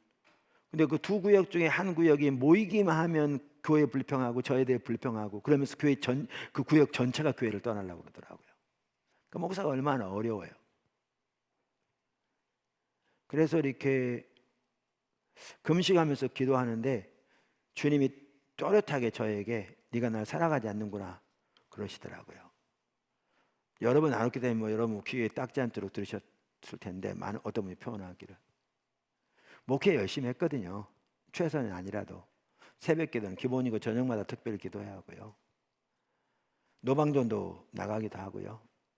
전도 편지 대상에도 일주일에 한 번씩 성도들 같이 보내고요. 청년들 데리고 그 근처에 있는 아파트 단지 내 가서 찬양하면서 그 집을 위해 기도하고요. 사람 지나가 쳐다보면 좀 창피하지만 그래도 그렇게 하고요. 예수 콘텐츠를 6개월 동안 준비해가지고 당일날은 7부로 예배를 드리면서 거기서 버스 타고 20분 걸리는 거리까지 있는 지하철역에까지 안내원을 보내서 이렇게 하기도 하고요. 주부 영어 성경 공부 만들어서 전단지 만들어서 일일이 아파트 다 다니면서 돌리고요. 그때 아파트 가면 경비들이 다 입구만 서 있는데 그 업기를 얼마나 바랬는지, 들어가면 못 들어가잖아요. 거기다 놓고 가면 버리잖아요. 그런 일들. 그러면서 오면 또 성경 공부하고, 그뿐만 아니라 제 아내는 뭐 토요일은 뭐 밤을 잠을 한숨도 자본 적이 없거든요. 밤새도록 음식 만들어서 그 다음날 성도를 대접하려고. 주일날이면 성도를 다, 아이들 전부 다 자기가 보고 은혜 받게 하려고. 그러다 애들 한꺼번에 보다 보면 허리가 나가 쓰러지기도 하고. 또 그 지역이 부촌인데 교회가 가난하다 보니까, 개척교회니까 우리 애들이 옷이 허름하니까 학교에 가면 애들이 막 놀리고, 우리 애들을 막 이런. 그리고 처음부터 제 개인 재산과 교회 거는 1원 한 푼 틀리지 않게 구분돼 있었고, 너무나 당연한 얘기고 그렇게 섬겼어요. 근데 주님이 저에게 네가 날 사랑하지 않는구나 그러면 딱 보이신 게, 하나님은 살아계신 격체인데, 제가 주님을 위해서 교회를 세우기 열심히 노력하고 나름대로 신실하게 했을지 모르지만 정작 그분을 알고 그분을 사랑하니 완전히 소홀히 한 걸 보이시더라고요. 이게 저한테는 계시의 순간이었어요. 이게 보여지니까 교회를 성장시키는 모든 노력이 순식간에 내려지고요. 그때부터 집중적으로 하나님을 알기를 찾기 시작했고요. 기도하며 책 보고 테이프를 듣고 하며 다양하게 여러 번 나눴듯이. 그러면서 하나님께서 하나님 아는 게 유일한 목표와 목적된 자를 돌이키시더라고요. 이게 이제 첫 단초인데, 그때 거의 비슷한 시기에 뭐를 인도해 가셨냐면요, 하나님 중심적인 예배를 인도해 가시더라고요. 예배를. 그러니까 제가 그 당시에는 몰랐는데 제가 나중에 보니까 빌립보 3장 3절에 보면 믿음으로 말미암아 의에 대해서 말하는 구절이냐, 빌립보 3장 전체가. 그게 이제 하나님을 알기를 간절히 추구하는 것과 같이 가거든요. 그래서 오전에 찬양 중에 그런 게 있었잖아요. 잡았다 함도 얻었다 함도 아니라, 그러면서 앞에 있는 표대를 향해 가는데 주님 알게 달려가는, 그러면서 내가 가진 의는 율법에서 난 것이 아니에요. 그러니까 믿음으로 말미암는 의와 오직 예수님을 알기를 추구하는 것이 같이 가거든요. 둘이 분리되지 않습니다. 이제 고린도 전서를 보아도 그렇고 2장 3장. 그런데 그 빌립보 3장 3절에 보면 그 믿음으로 말미암아 의에 대해서 말하면서 예배가 나오거든요. 3장 3절에 성령으로 봉사하며 예배하며 그 말이에요. 성령 예배하며 예수를 자랑하고 육체를 신뢰하지 않는 우리가 참 할례당이다. 진짜 성도라. 참다운 성도의 특징을 말하면서 거기에 보면 성령으로 드리는 예배, 오직 믿음으로 말미암아 의를 의지하는, 그리고 그렇게 주님을 알기를 구하는 우리 신앙의 본질 십자가 복음. 그러니까 저는 그걸 알고 한 게 아니었는데 성령께서 인도하시는 가운데 보니까 이렇게 하나님의 얼굴을 구하고 철저하게 십자가 복음의 서기를, 우리가 지금 표현하는 십자가 복음의 삶을 살도록 인도하시는데 이거를 하나님 중심적인 예배와 같이 훈련시키시더라고요. 근데 제가 그 뒤로는 이제 보게 된 게 더 성경을 보아도 그렇고 이 같이 갑니다. 같이 갑니다. 그러니까 우리가 십자가 복음의 삶을 살기를 추구한다고 말하면서 하나님 중심적인 예배가 되지 않고 이게 되지 않습니다. 또 하나님 중심적인 예배가 되기를 추구한다고 하면서 십자가 복음의 삶이 같이 가지 않아도 안 되고요. 이 둘이 같이 가더라고요. 그러니까 성경이 보면 명확하고요. 저 같은 경우에는 그렇게 하나님 같이 이렇게 세트로 인도하셨습니다. 그 다음에 또 하나가 뭐였냐면 그 선지자들 기도라고 표현한 중보기도였습니다.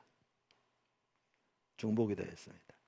제가 아까 그 식사 시간에 이런 얘기해도 그럴지 모르는데 우리 성교회 목사님들이 우리 기도회 하면 기도에 인도하기 힘들어한다고 다들 그래서 내가 성질을 냈습니다. 성질을 냈단 말은 내 표현이고요. 좀 이렇게 불편하게 얘기를 했습니다. 그러세요? 이렇게 안 하고. 뭔 말인지 아세요? 왜 기도 인도하기 힘들어요? 내 얘기가. 왜 기도에 인도하기 힘드냐고요? 하나님의 얼굴을 구하면서, 하나님의 예배하면서, 하나님의 얼굴을 구하면서 주님께서 보이시고 주님께서 알리신 그 뜻을 붙들고 기도하는 거, 이게 하나님과 관계 핵심인데 이게 안 되면 안 되는데, 이게 제가 여러 번 볼 때요, 기도를 통해서 이렇게 하나님과 만남이 이루어지지 않고 하나님의 임재가 함께하고 그러면서 하나님의 의중과 뜻이 보여지고 그 뜻을 붙들어 기도하면서 그 안에 자라는 요게 없이 하나님과 친밀한 교제가 안 돼요. 성령의 인도를 따라서 안 돼요. 근데 왜 이게 안 되냐고. 이게 지금 성경에 나온 지 몇 년 됐는데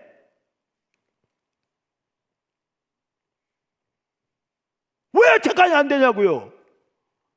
그래서 왜 어렵다고 생각하냐고. 그럼 뭐가 다르게 되겠냐. 그거 안 되는데, 이것도 안 되는데 뭐가 다른 게 되겠냐고요. 그러니까 그랬죠. 그 왜 안 되냐고. 이게 안 되면 다른 게 안 되게 돼 있는데, 안 되게 돼 있습니다. 제가 보증합니다. 이거 안 되는 예배 목회 가운데 주님의 교회에서 드리는 예배 가운데 하나님 임재 함께하고 있는 한번 보세요. 그분의 성령의 인도를 따라서 우리가 나눈 대로 교회가 가고 있는 보세요. 안 될 겁니다. 제가 보증합니다. 왜 이게 안 되는데, 주님과 관계도 안 되는데.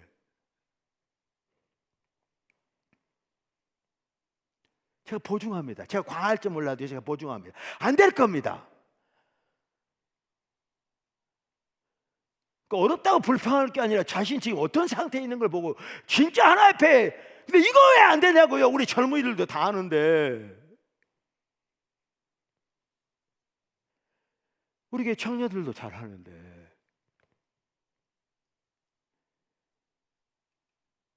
그래서 제가 화를 냈습니다. 지금까지 큰 소리 지진 않았고요. 그렇다고 이렇게 부드럽게는 안 했지만, 그래서 그게 왜 어렵냐고. 그 기본인데 그게 안 되면 다른 게 안 되게 돼 있는데 왜 그게 안 되냐고. 성교 온 지 1, 2년이 아닌데 10년이 넘었는데 목회자인데.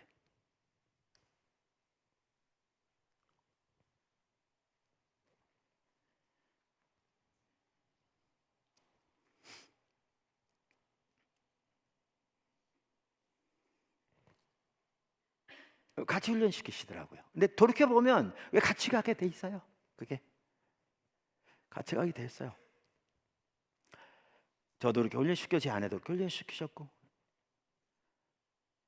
같이 또 하나 훈련시킨 게 뭐냐면 관계 훈련시키셨습니다. 4종 세트. 하나님 중적인 관계. 그러니까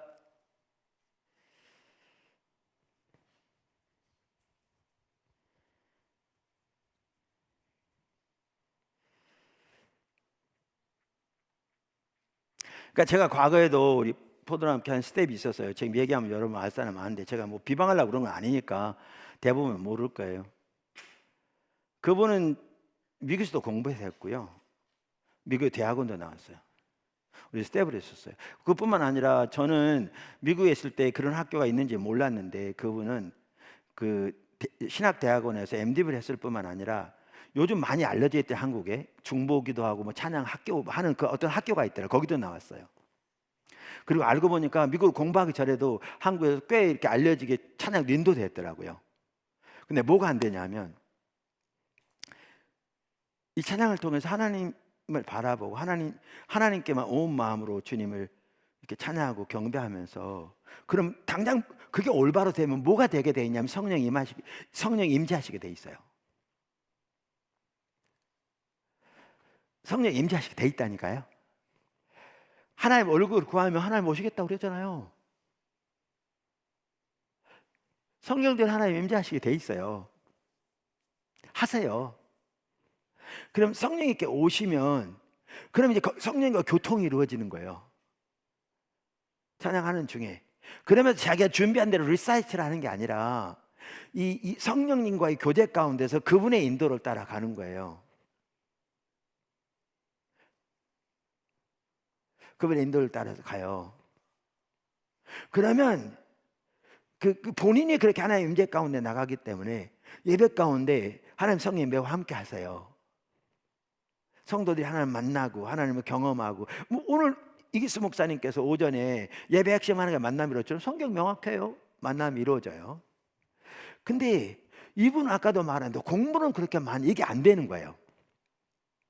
이게 안 되니까 찬양은 잘할지 몰라도 예배를 통해 하나님과 만남이 성도들이 안 돼. 리더가 안 되니까 안 되는 거예요. 그래서 제가 2부 예배 인도하다가 1부 예배를 내렸고 1부 예배 인도하는 걸 뺐어요. 왜냐하면 제가 한 사람이 체면이 중요한 게 아니고 지금 예배가 중요한데 이게 안 되니까. 그래서 2부에서 1부에서 뺐어요.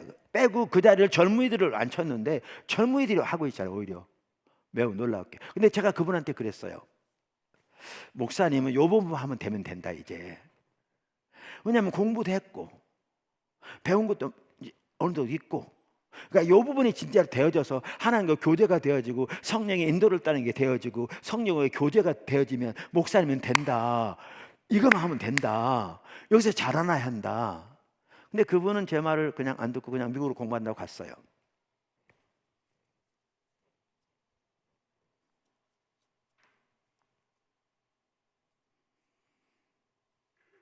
그 다음에 얘기가 있는데 그거는 제가 얘기 안 할게요. 아직도 근본적으로 하나님 얼굴을 구하는 사람은 저렇게 지금 같지는 않아요. 제가 최근에 보고받은 까지 하면 그 필요성은 이제 복음도 보기 시작한 것 같아요. 저에게 그분에 대해서 보고가 들어오고 있거든요.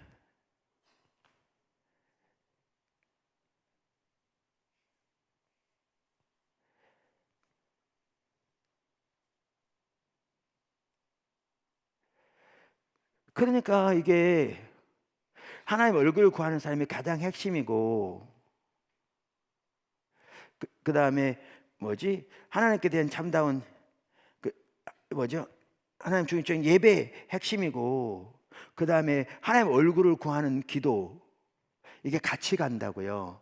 어제 한 목사님이 했잖아요. 왜 여기서는 말씀이나 기도에서 얘기 안 하냐고. 이번 주제가 선교적 삶인 거죠. 근데 이거 다 같이 가게 돼 있거든요. 이렇게. 그러면서 다루셨던 게 뭐냐면 관계를 다루셨어요. 우리 같은 경우에 이사야서 58장인가에 참된 금식 나오는 그에 비해서 제가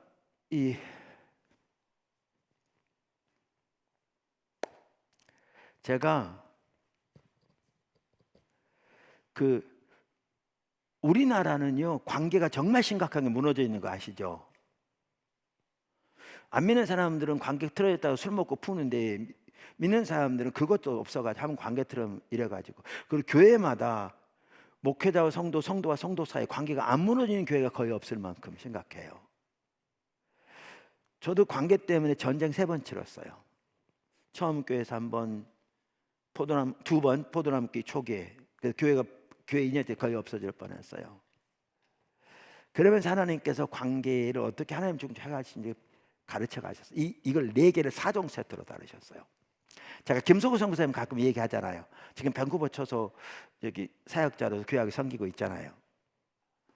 하나님 많이 함께 하세요. 그분이요, 포도나무께 오기 전에, 전혀 오기 전에 저는 그분이 있는지도 모른 채, 왜냐면 뭐 포도나무께 안 와서 모르죠.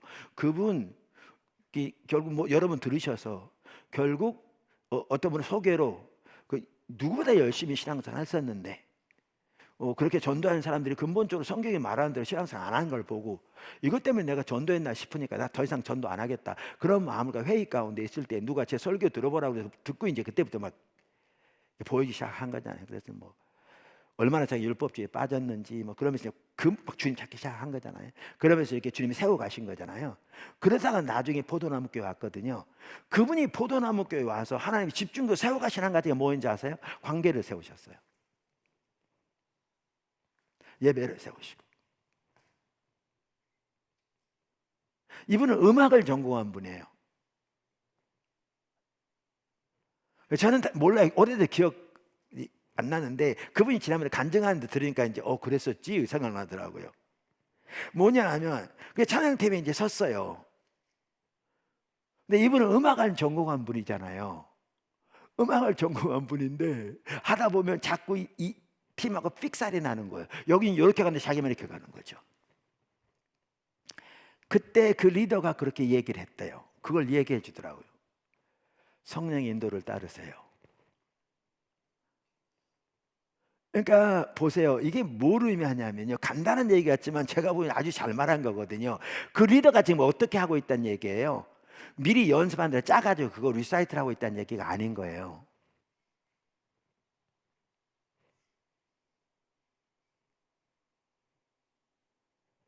하나님 얼굴을 구하고 주님께 예배를 드리는 가운데 주님의 임재가 함께 하시고 그것도 하나님의 교통이 이루어지고 있는 거예요. 지금 설교가 그렇잖아요. 설교가 정해진 대로 원고를 읽는 게 설교가 아니에요. 아시다시피 이번에 뭐에서 얘기했지만 그래서 로이드 존스 목사님은 그렇게 말하잖아요. 설교 철저히 준비해야 돼. 숙제하고 다 나가다 원고 찢어버리고 올라간다고 그러잖아요. 왜냐하면 그 찬양이 딱 똑같아요. 그러니까 무엇을 설교할지도 성령께서 인도를 받아야 되고요. 무엇을 설교할지 토대로 그 설교를 준비할 때 성령 인도를 받아야 돼요. 그래서 다 준비됐을지라도 충분히 소화했을지라도 설교를 막상 하는 것은 성령 인도를 따로 받아야 돼. 이걸 토대해야 돼. 원고를 읽는 게 아니라고요. 그러니까 찬양도 마찬가지예요. 뭘 찬양을 드릴지가 매우 중요하거든요. 왜냐하면 하나님 주신 거죠. 하나님께 드리는 게 예배거든요. 시편은 하나님이 감동 주신 걸 가지고 하나님을 찬양하는 거잖아요. 이게 예배예요. 그러니까 찬양 인도자들도 가장 핵심이 뭐냐면 결국 하나님께부터 인도를 받아야 되는 거거든요. 하나님께부터 인도를 받아야 돼요. 그러니까 그만큼 그날 하나님이 주신 것을 올바로 하는 만큼 하나님이 함께 하세요.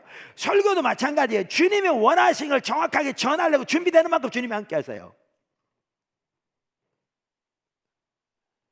성령이 없이 아무것도 안 돼요. 근데 그렇게 준비했을지라도 아까 말한 대로 했을지라도 결국 성령이 인도하셔야 하기 때문에 그러는 거예요. 그러니까 찬양이 똑같아요. 준비를 하는데 결국 그 리더가 올바로 하고 있는 거잖아요. 지금 예배를 지금 성령 인도를 따라가고 있는 거예요. 성령 인도를. 근데 음악적인 생각으로 하니까 삑살이 나는 거죠. 이제 그걸 통해서 결국 성령 인도를 따라서 하는 걸 배운 거죠. 그리고 여기서 그분이 뭘 배우냐면 관계를 배웠어요. 관계를. 그래서 어떤 일이 있었는지 아세요? 이분이 하나님께서 인도하셔서 남아공으로 선교사로 갔어요. 저는 그분이 선교사로 간다고 해서 갔구나. 아유, 그냥 좀 봉사 하는 말 해서 좀 그러더니 뭐 선교사로 간다고 가네. 알았어, 잘 가세요. 전 그래서 솔직히 그랬어요. 그런 말은 안 했지만 그런 식으로 생각을 했어요. 근데 뭐 그분은 뭐 이렇게 선교사로 갈 때 하나님 연결시켜 주신다 그랬대요. 갔어요. 근데 어떻게 연결되게 됐냐면 제가 안식월을 그때 영국으로 갔는데 그분들 뭐야 영국에서 그 남아공을 제가 방문하게 됐어요. 그때 그 브리티시 에어웨이즈인가? 그 영국에서 큰 항공사인데 그 직원이 내가 그 거기 간다고 그랬더니 비자를 받아야 한다고. 이 직원이 남한하고 북한을 구분할지 모르고 얼마나 화가 나든지. 지금 어느 나라 사람이야 지금 한국을 그렇게 남한하고 북한을 구분하지 못해. 그래서 한참 찾아보더니 괜찮다고 그러지. 화가 나가 있네 한마디. 그래서 갔는데 가서 보니까 하나님 일하고 계시더라고요. 그래서 내가 그게 계기가 돼서 이분들을 두 부부가 있었는데 그때 포도나무교회 평신도 선교사로 임명한 거였어요. 그래서 다시 연결됐던 거예요. 근데 그분이 남아공 갈 때 그 중남부 아프리카 선교사 협의회에 가면 한국 선교사님 중에 중남부 아프리카 16개국에 나가 있는 선교사님들 연합체가 중남부 아프리카 선교사 협의회예요. 그분들이 집회를 한번 인도하고 그랬거든요. 그분들이 하는 얘기로 가장 좀 선교사님 사이에 갈등도 많고 좀 그렇다고 그래서 가장 어려운 지역이라고 하는 거리로 갔어요. 이분들이. 처음에는 가가지고 하나님 인도를 따라 섬기는데 막 주변에서 뭐 이상하게 막 이렇게 막 이렇게 공격도 받기도 하고. 나 그때 화난 것도 있어요. 우리가 남아공 갈 때 여러 번 같이 섬기기도 했고 우리를 잘 아는 분이 있어요. 근데 이분이 공격을 받고 있어. 뭐 이단 비슷하게 막 주변을 공격하느라고 알지도 못하면서. 근데 우리 잘 아는 사람들이 절대 안 막아 서고 있는 거 있죠. 속으로 진짜 괘씸하더라고요. 그래서 내가 그다음부터 관계 끊었어. 관계 끊었다는 게 다른 게 아니고 그다음부터 연락 안 했어요. 네. 그랬는데 어떻게 됐냐면 지금은 돌아가셨는데 고신 측에 선교사님이 연세 드신 분이 계셨어요. 이분이 리더였어요. 그냥 선교계에서 그 전체가 리더지만 그 지역의 리더였어요. 이분이 나 그 포도나무 가봤는데 매우 좋은 교회는 왜 그래? 그랬더니 딱 끝났어요. 근데 이분이 처음에 이렇게 오해를 받았을지 몰라도요. 이분 때문에 그 선교사 사회 전체가 하나 됐어. 하나님 일하시려면 전 공격이 많아요. 그 어렵다는 선교사 사회 전체가 평신도 선교사에 의해서 하나 됐다니까.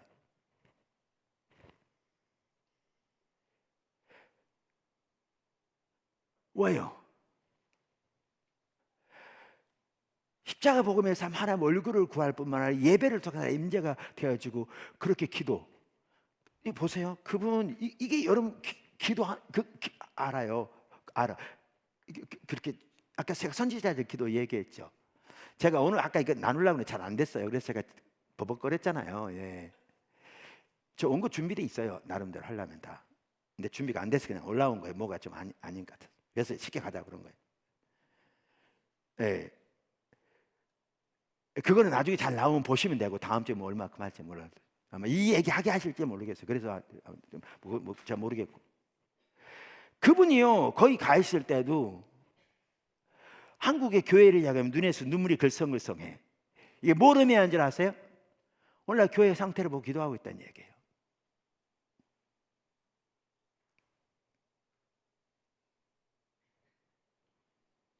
오늘날 교회가 처해 있는 상황을 보고 기도하고 있다는 얘기예요. 그 하나님의 마음이 그에게 있다는 얘기예요.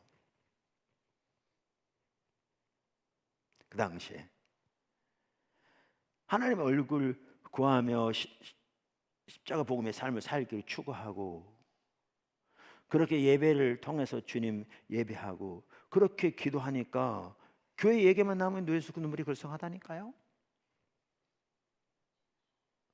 그리고 관계를 배운 거예요. 하나님 중적인 관계. 그렇게 배우니까 선교사들 사이에서도 중남부 아프리카 16개국에서 가장 그래도 이렇게 좀 사이가 안 좋은 지역이라고 사람들이 말하는, 그러면 심지어 주변에서 그런 얘기 했다니까요. 선교사 갈 때 어느 지역에 연결되는 거 중요한데 그리 갔다는 식으로 막아설 생각은 안 하고, 그래서 내가 관계 끊었다니까요. 속으로 그다음부터는. 그랬는데 평신도 선교사가 가서 그 전체로 하나로 화목시키는 데 쓰임 받은 거예요.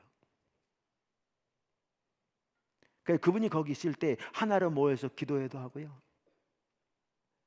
제가 그 중남부 아프리카 선교사 협의회에서 저를 강사로 초빙해 우리 삼교성 여러 번 갔죠. 그때 그 당시까지 제일 많은 인원이 참석하고 막 그랬거든요. 엄청나게 모여서 거기 함께 했거든요. 하나님.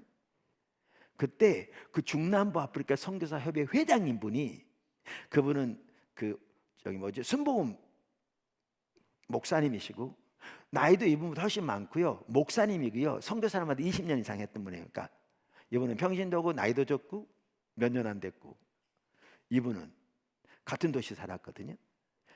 저하고 집회 기간 동안에 식사를 하는데 같이 이렇게 마주 앉아 식사를 했어요. 그분이 나한테 뭐라고 그런지 아세요? 그분이 그 선교사 협의 회장이 그 당시 중남부 아프리카 선교사, 누군지 말하면 지금 또 이름 얘기할 수 있을 건데 뭐 얘기할 필요는 없고, 저한테 뭐라고 그런지 아세요? 직접 뭐라고 그랬냐면, 목사님, 저는 김서구 선교사를 제 멘토로 여깁니다. 그러더라고요. 그분이 나한테.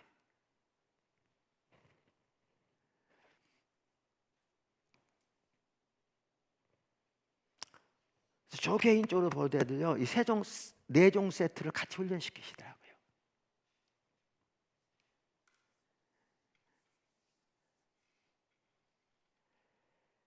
그리고 지금 우리 김수호 성우자만 하더라도 마찬가지고. 근데 이거 하려고 그런 건 아니었는데, 아까 말한 식사 시간에 얘기하다 보니까 목사님들이 기도에 인도하기 힘들어한다고 내가 얼마나 화가 나는지, 도대체 뭐 하는 일인가 싶은 거죠. 지금 몇 년 됐는데.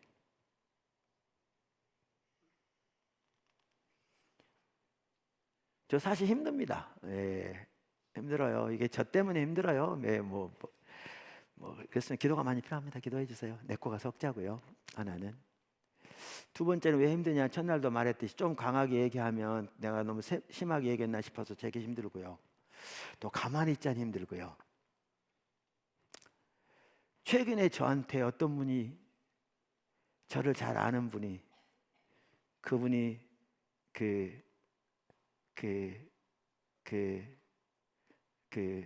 제 설교를 듣기 시작하나 봐요. 저한테 문자를 보냈더라니까요. 물론 그분은요, 우리나라에 상당히 알려진 귀한 분이세요. 제 얘기는 그분이 인간적으로 생각해 산 얘기가 아니에요. 그러니까 그거를 잘못 해석해가지고 그렇게 할 내용이 아니라고요. 그분이 나한테 뭐라고 왔냐 하면, 이렇게 왔어요. 문자가. 그러니까 제가 그런 사람이라는 얘기 아니에요. 그런 표현은 아닙니다. 그분이 말하는 의미는 여러분 일반적으로 쓰는 얘기 다 알 겁니다. 그러니까 내가 말하기 조심스러운데, 인본적으로 생각하지 마십시오. 그런 거는 충분히 아는 분입니다. 저한테 뭐라고 그러냐면, 목사님 한국 교회를 구해주세요. 이렇게 왔어요. 제가 구할 수 있는 사람이 아닌 거 다 알잖아요. 그분이 그런 뜻을 아는 거 아닌 거 아시죠? 그 정도는 기본으로 알잖아요. 그분 매우 귀한 분이거든요. 그런 취지로 말한 게 아니라니까요. 근데 첫날 나눴듯이 우리가 새벽교 성교만 하더라도, 그러니까 그러면서 이제 힘든 거예요. 왜냐하면 제가 외국을 다니고 국내 다녀도 하나님의 길이 제시돼도 은혜 받는 거 하나고요. 그게 하나님의 길이 보이니까 삶을 걸고 교회가 그렇게 세우고 모든 걸 그 주님 따라가 완전히 다른 차원이거든요. 이건 완전히 다른 차원이거든요. 근데 그렇게 가야, 그렇게 주님 의지해야, 그리고 아까도 말한 대로 하나님께 사종 세트로 닫으시든지 주님 의지하고 서야, 그리고 교회가, 그래도 시간이 걸려서 교회가 세워지잖아요. 근데 회의를 가도 그게 안 되면, 그렇게 힘드니까 이제 저한테 하나님께서 자꾸 이렇게 이렇게 이제 교회 인도 이렇게 훈련시키는 거 간다고 첫날 말씀드렸잖아요. 이렇게. 그러니까 이기수 목사님 저한테 그러는 거예요. 이제 이런 얘기도 나눴더니, 그렇다고 포도나무 교회만 함께 하신 것보다는 우리 선교에 연합하는 교회들만 하더라도 함께 하시면 매우 영향이 클 텐데, 바로 제 얘기가 그 얘기예요. 지금 선교에 연합하는 교회 반만이라도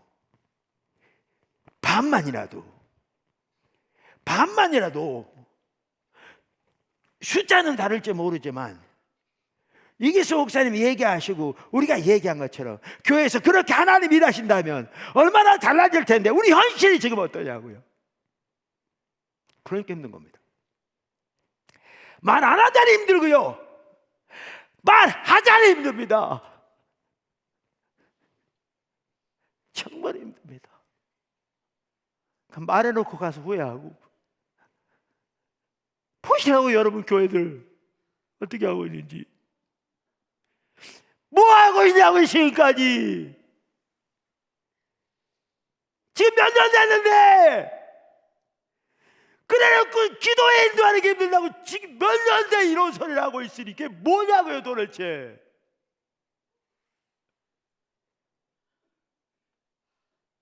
그게 뭐냐고요.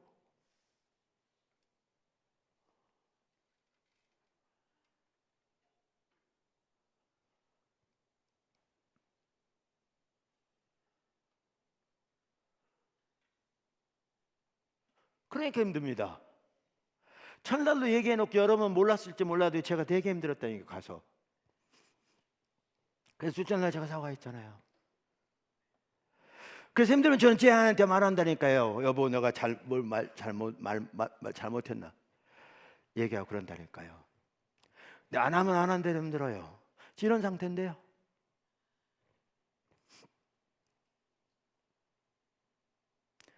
말씀드린 대로 선교연합하는 교회, 크고 사이즈는 크고 작건 상관없이 반만이라도 포도나무교회나 예한교회에서 또 잘 따라하는 아주 작은 소수의 교회에서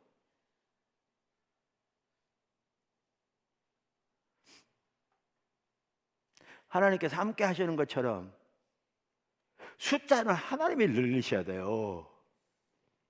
저도 그건 알아요. 그렇게 하나님께서 운행하시고 성도의 삶 속에 변화들이 일어나고 예배 가운데 하나님이 임재하시고 하나님께 만남이 이루어지고 성도의 삶 속에 하나님 따라가기를 추구하고 배워가기를 추구하고 열망하고 고민하고 그러면서 이런저런 열매들이 나타나고 이렇게 반만이라도 일어나고 있다면 어떻게 영향을 미칠 텐데.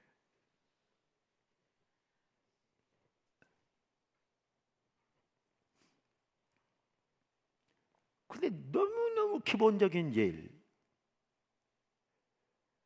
또 안 돼 있는, 그러니까 힘든 거죠. 그리고 개인적으로 되게 힘듭니다. 저 자신은 보면 힘들고요. 예, 백보가 속다고요. 정말 그렇고 이렇게 볼 때 그러니까 참 이게 개인적으로 참 힘듭니다. 예, 그래서 기도가 많이 필요합니다. 그래서 하나님께서는 매우 함께 하시고 그러시는 분명히 보는데 힘듭니다. 그러면 아까 4종 세트 얘기했는데요.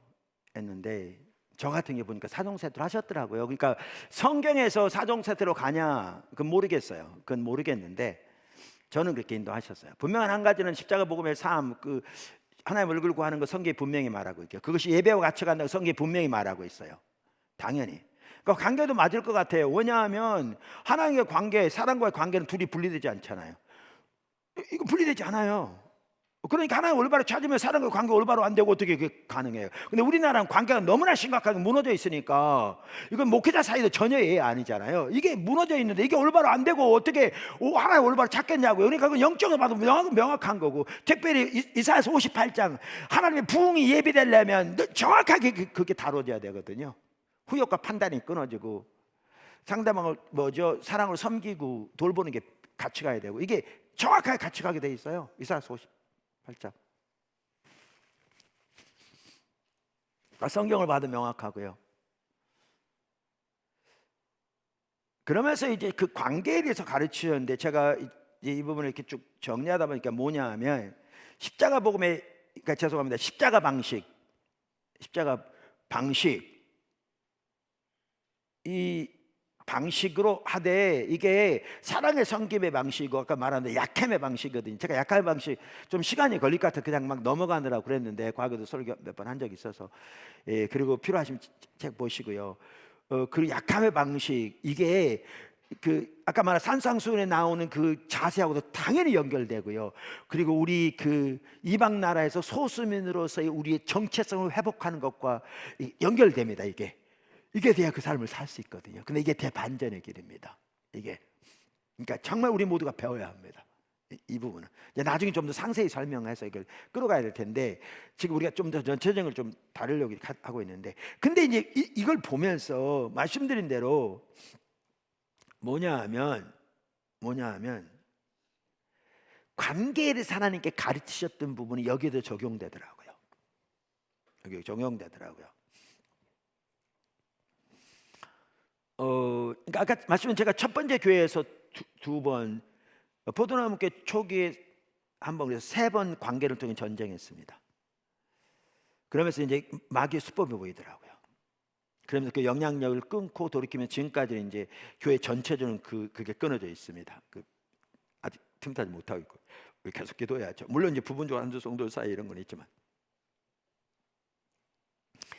이런 적이 있었습니다.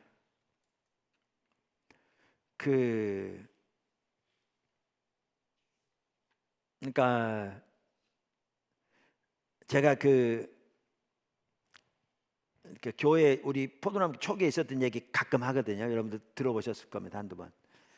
그러니까 어떤 일이 있었냐면요. 제가 여태까지 목회하면서 포도나무 교회는 내년에 30주년이니까 짧은 시간 아니잖아요. 첫 번째 교회까지 하면. 그리고 또 뭐 미국에서 공부하면서 뭐 주말에 또 목회다 그랬으니까 그건 뭐 놔두고라도. 근데 제가 목회하면서 그런 적은 처음이었거든요. 분당에서 교회 초기에요. 수요 예배 시간인데 이렇게 설교하는 다음에 우리 이제 기도 시간 같이 기도하는데 성령님 오셔서 둘이 만져서 기도하는데 그날 어떤 분이 방문했어요. 앉아 있는데 성령께서 저한테 그러는 거예요. 저분 등록하라고 그래라. 근데 그 당시에 분당이 춘추 전국 시대였거든요. 심지어 어떤 정도냐면요. 어느 이사 온 집에 가서 소위 전도팀이라고 온 사람들이 이 주인하고 자기 교회 교패를 이 집에다 붙이자고 싸우는 상황이에요. 집주인 아니 왜 나무 집에다가 붙이려고 그러냐 그러면 이쪽에서 하는 말이 교회 정할 때까지 붙이게 이렇게 싸우는 게 그 시대였어요. 진짜 말도 안 되는 얘기잖아요. 이게 한 예를 들면 제 친구 목사가 달라서 PhD까지 하고 그 지역에 목회하는데 아침에 교회 가려고 그랬더니 봉고 세워고 온 사람이 자기 교회에 가자고 나 목사라고 그러 하여튼 이런 시대였어요. 이게 어떤 아파트 단지에는 교회에서 나온다 그러면 당신이 사업한다 않느냐고 오지 말라고 하여튼 이런 시대였어요. 그 당시 분당. 그런데 내가 그분한테 하나님이 등록하라고 그러시네요 이렇게 말하겠어요. 저는 그런 말 하지도 않을 뿐만 아니라 안 하죠. 그러니까 제가 기도하다 뭐라고 그러는지 아세요? 혹시 여러분 이 가운데 교회에 찾고 계신 분 있으면 하나님께 잘 귀를 기울여 보십시오.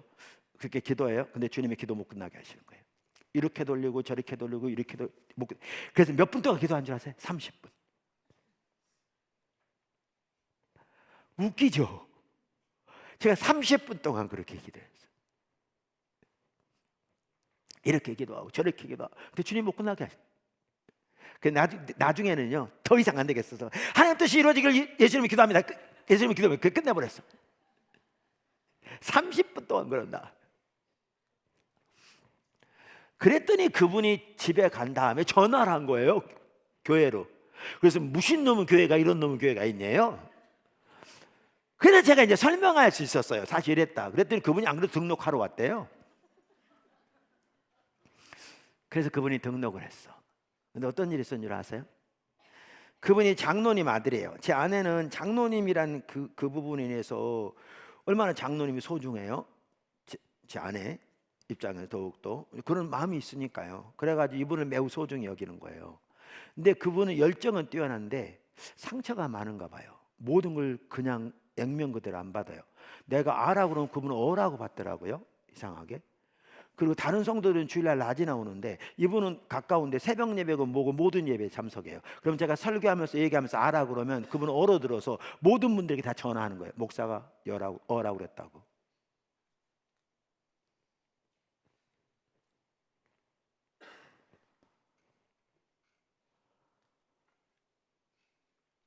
저의 부족도 있고 다 부족함이 있었겠지요. 예, 예, 있었겠죠. 아니 있었어요. 네. 그분도 저도. 그래서 어떻게 됐냐면 그 당시에 2년째 되는 해 교회 전체 성도의 40%가 교회를 나갔어요. 그것도 중직들 중심으로. 거기에 그분이 지대한 영향을 미쳤어요. 근데 한 달에 350만 원씩 재정 적자가 났는데 월세만 250만 원이었으니까 처음부터 나간 분들이 11조마다 200만 원 됐거든요. 그러니까 그분들이 나가면서 그러니까 우리가 보증금이 7천만 원이었다가 월세 250만 원인데 8달은 못 냈나 봐요. 한 1년 남짓 지나면서. 그래서 5천만 원 남았는데 일부 성도들 들어와도 한 달에 500만 원 부족할 거다. 10달에 문 닫을 거다. 그러고 나갔거든요. 근데 웃긴다 그런 게 아니라 그렇게 나가는데 그분만 안 나갔어요.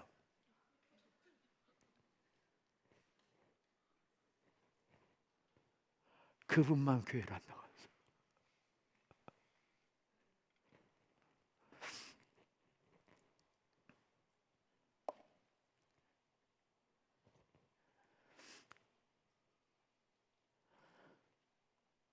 그런데 그 당시에요. 그 당시 어떤 일이 있었냐 하면 이제 이길수 목사님 부부 그때는 김정리 목사님 살아계실 텐데 이제 같이 모여서 이제 뭐 이길수 목사님 섬기는 이제 화순에 가서도 같이 집회도 하고 막 이랬거든요. 근데 그 세 부부가 우리 부부랑 같이 모여가지고요 포도나무교 집회를 했었나 봐요. 그때 사택이 처음에 있던 자리에서 4년째 되는 이 아래쪽으로 이사했는데 그 아래쪽에 있을 때였어요. 그러니까 아마 교회가 세워진 지 4년쯤 지난 후 같아요. 시기적으로 볼 때. 그러니까 성도들이 이제 나간 지 얼마 된 거죠. 한 1년 남짓 된 거죠. 그때였던 것 같아요. 근데 그때 어떤 일이 있었냐면요. 그 전에는 하나님 이렇게 생각만 해도 하나님이 이렇게 선명하게 인식되어지고 그랬는데 무슨 일이 있는지를 모르겠는데 이게 하나님과 관계 잘 안 되는 게 뭐가 막이 씌인 것 같은 느낌에. 근데 기도를 해도 모르겠는 거예요. 다 우리 죄 짓죠. 근데 나름대로 생각하는 대로 이렇게 돌이켜봐도 특별한 이렇게 그럴 만한 죄를 지은 것도 없는 것 같은데 또 보여준데 회개도 했는데 이게 안 회복되더라고요. 뭐 이렇게 막이 씌어진 것 같아요. 이게 그래가지고 되게 힘들었어요. 근데 이제 우리는 그 당시에 집회를 마치면 같이 모이면 돌아가면 기도해주고 그랬거든요. 한 사람 앉혀놓고 나머지 삥 눌러서가지고 기도해주고 이런 걸 많이 했거든요 그 당시에. 그래가지고 집회를 마치고요 저녁 시간에 그 사택에 우리 안방에 들어와서 세 부부가 앉았어요. 김정희 목사님 부부, 이기수 목사님 부부, 우리 부부 세 명이 안방에 앉아서 돌아가면서 한 사람씩 기도해 주는 거예요. 근데 내 차례가 왔어요. 그래서 5명이 날 위해 기도해 주는 거잖아요. 이제 그때는 교회가 작았기 때문에요 서로 다 잘 알았어요. 상대방 섬기는 교회 성도들 웬만하면 다 알았어요. 이기수 목사님이 기도해 주면서 저한테 그러는 거예요. 그 당시 포도나무교회 성도 2명의 얼굴이 떠오른다 그러면서 나한테 무슨 문제가 없네요. 그래서 내가 뭐 큰 문제 없어서 없다고 그랬어요. 그랬더니 그분이 알았어요. 계속 기도했거든요. 근데 없다고 그러고 기도하는데 뭐가 딱 보여진 줄 아세요? 그 두 분이 어떤 분이었냐면요. 그나마 이제 남아있는 성도를 이제 웬만한 일꾼들은 떠났다고 그랬잖아요. 이 성도들 중에서 그래도 헌신된 분이었어요. 한 분은 전도사였고요, 과거에. 한 분은 권사였고요. 신앙적으로도 신앙생활을 오래 하고 헌신된 분들이었어요. 근데 그분들이 하나님 중심도 돌이켜지지가 않은 거예요. 이 사고가. 그래서 제 마음속에 그분들에 대해 서운한 마음이 있었어요. 주님이 딱 보이신 거예요. 이게 죄인 거죠. 왜요? 그분들이 내 종이 아니니까요.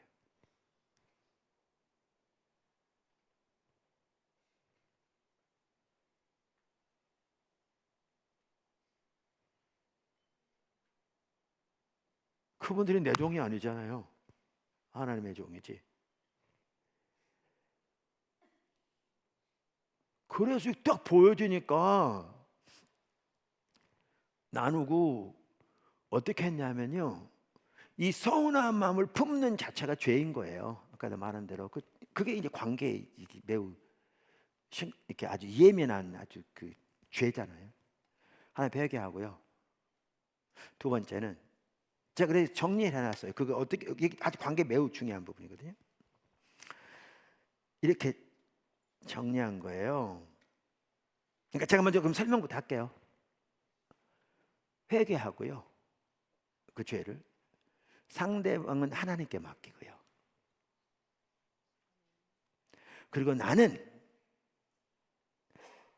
그러니까 그분이 잘하고 잘못한 건 그분과 하나님과 관계잖아요.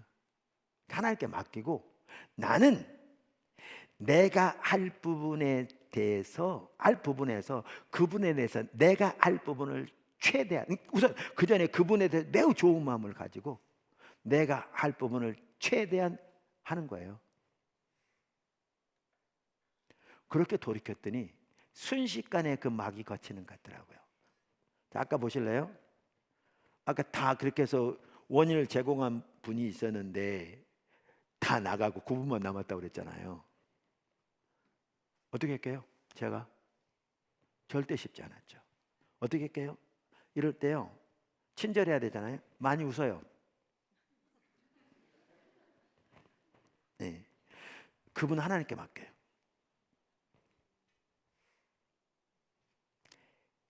내 속에서 그분에서 좋은 마음을, 최대한 좋은 마음을 가져요. 그리고 하나님께 맡겨요. 그리고 나는 친절하게 내 할 뿐만 해요. 목사로서 내 할 뿐만 해요. 하나님께 맡기고.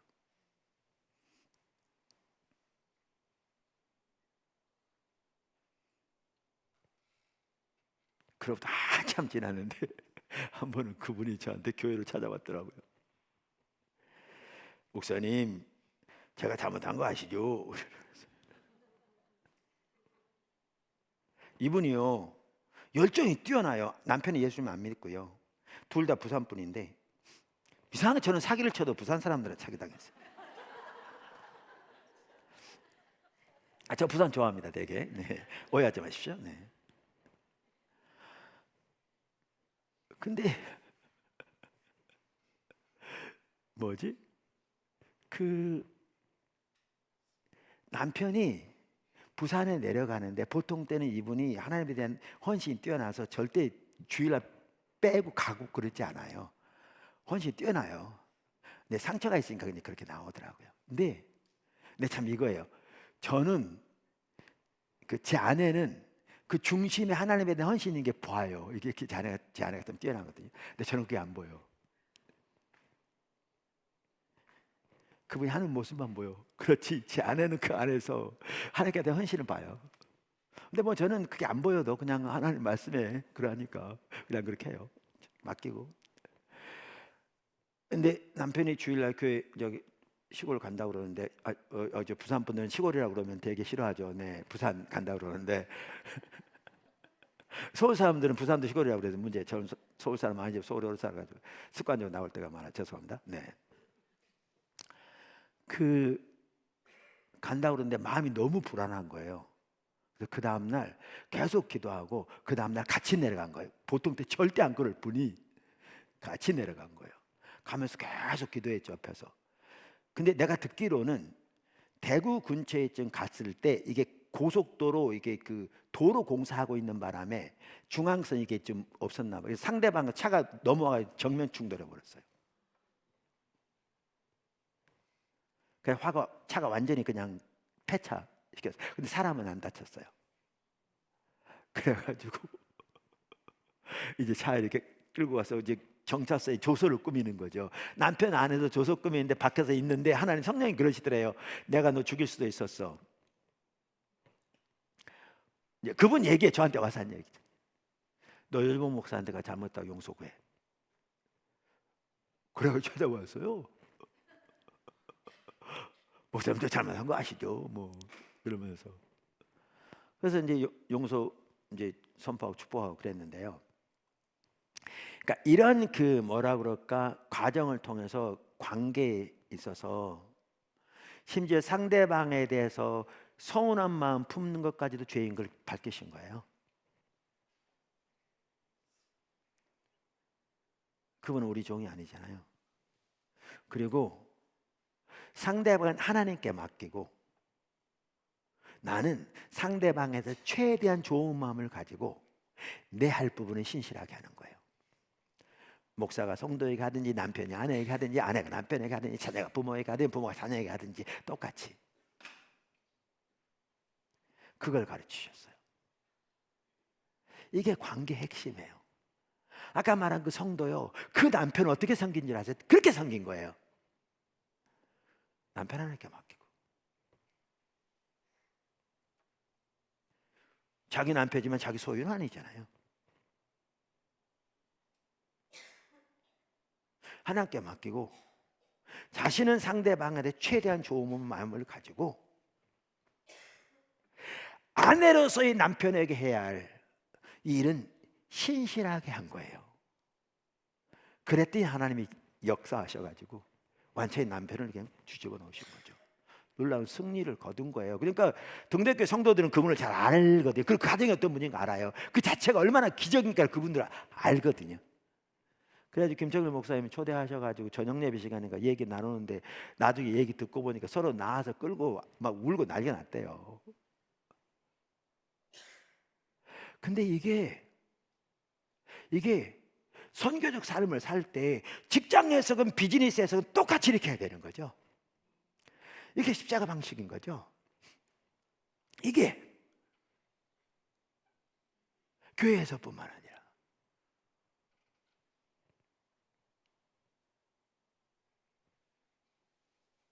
이해하세요?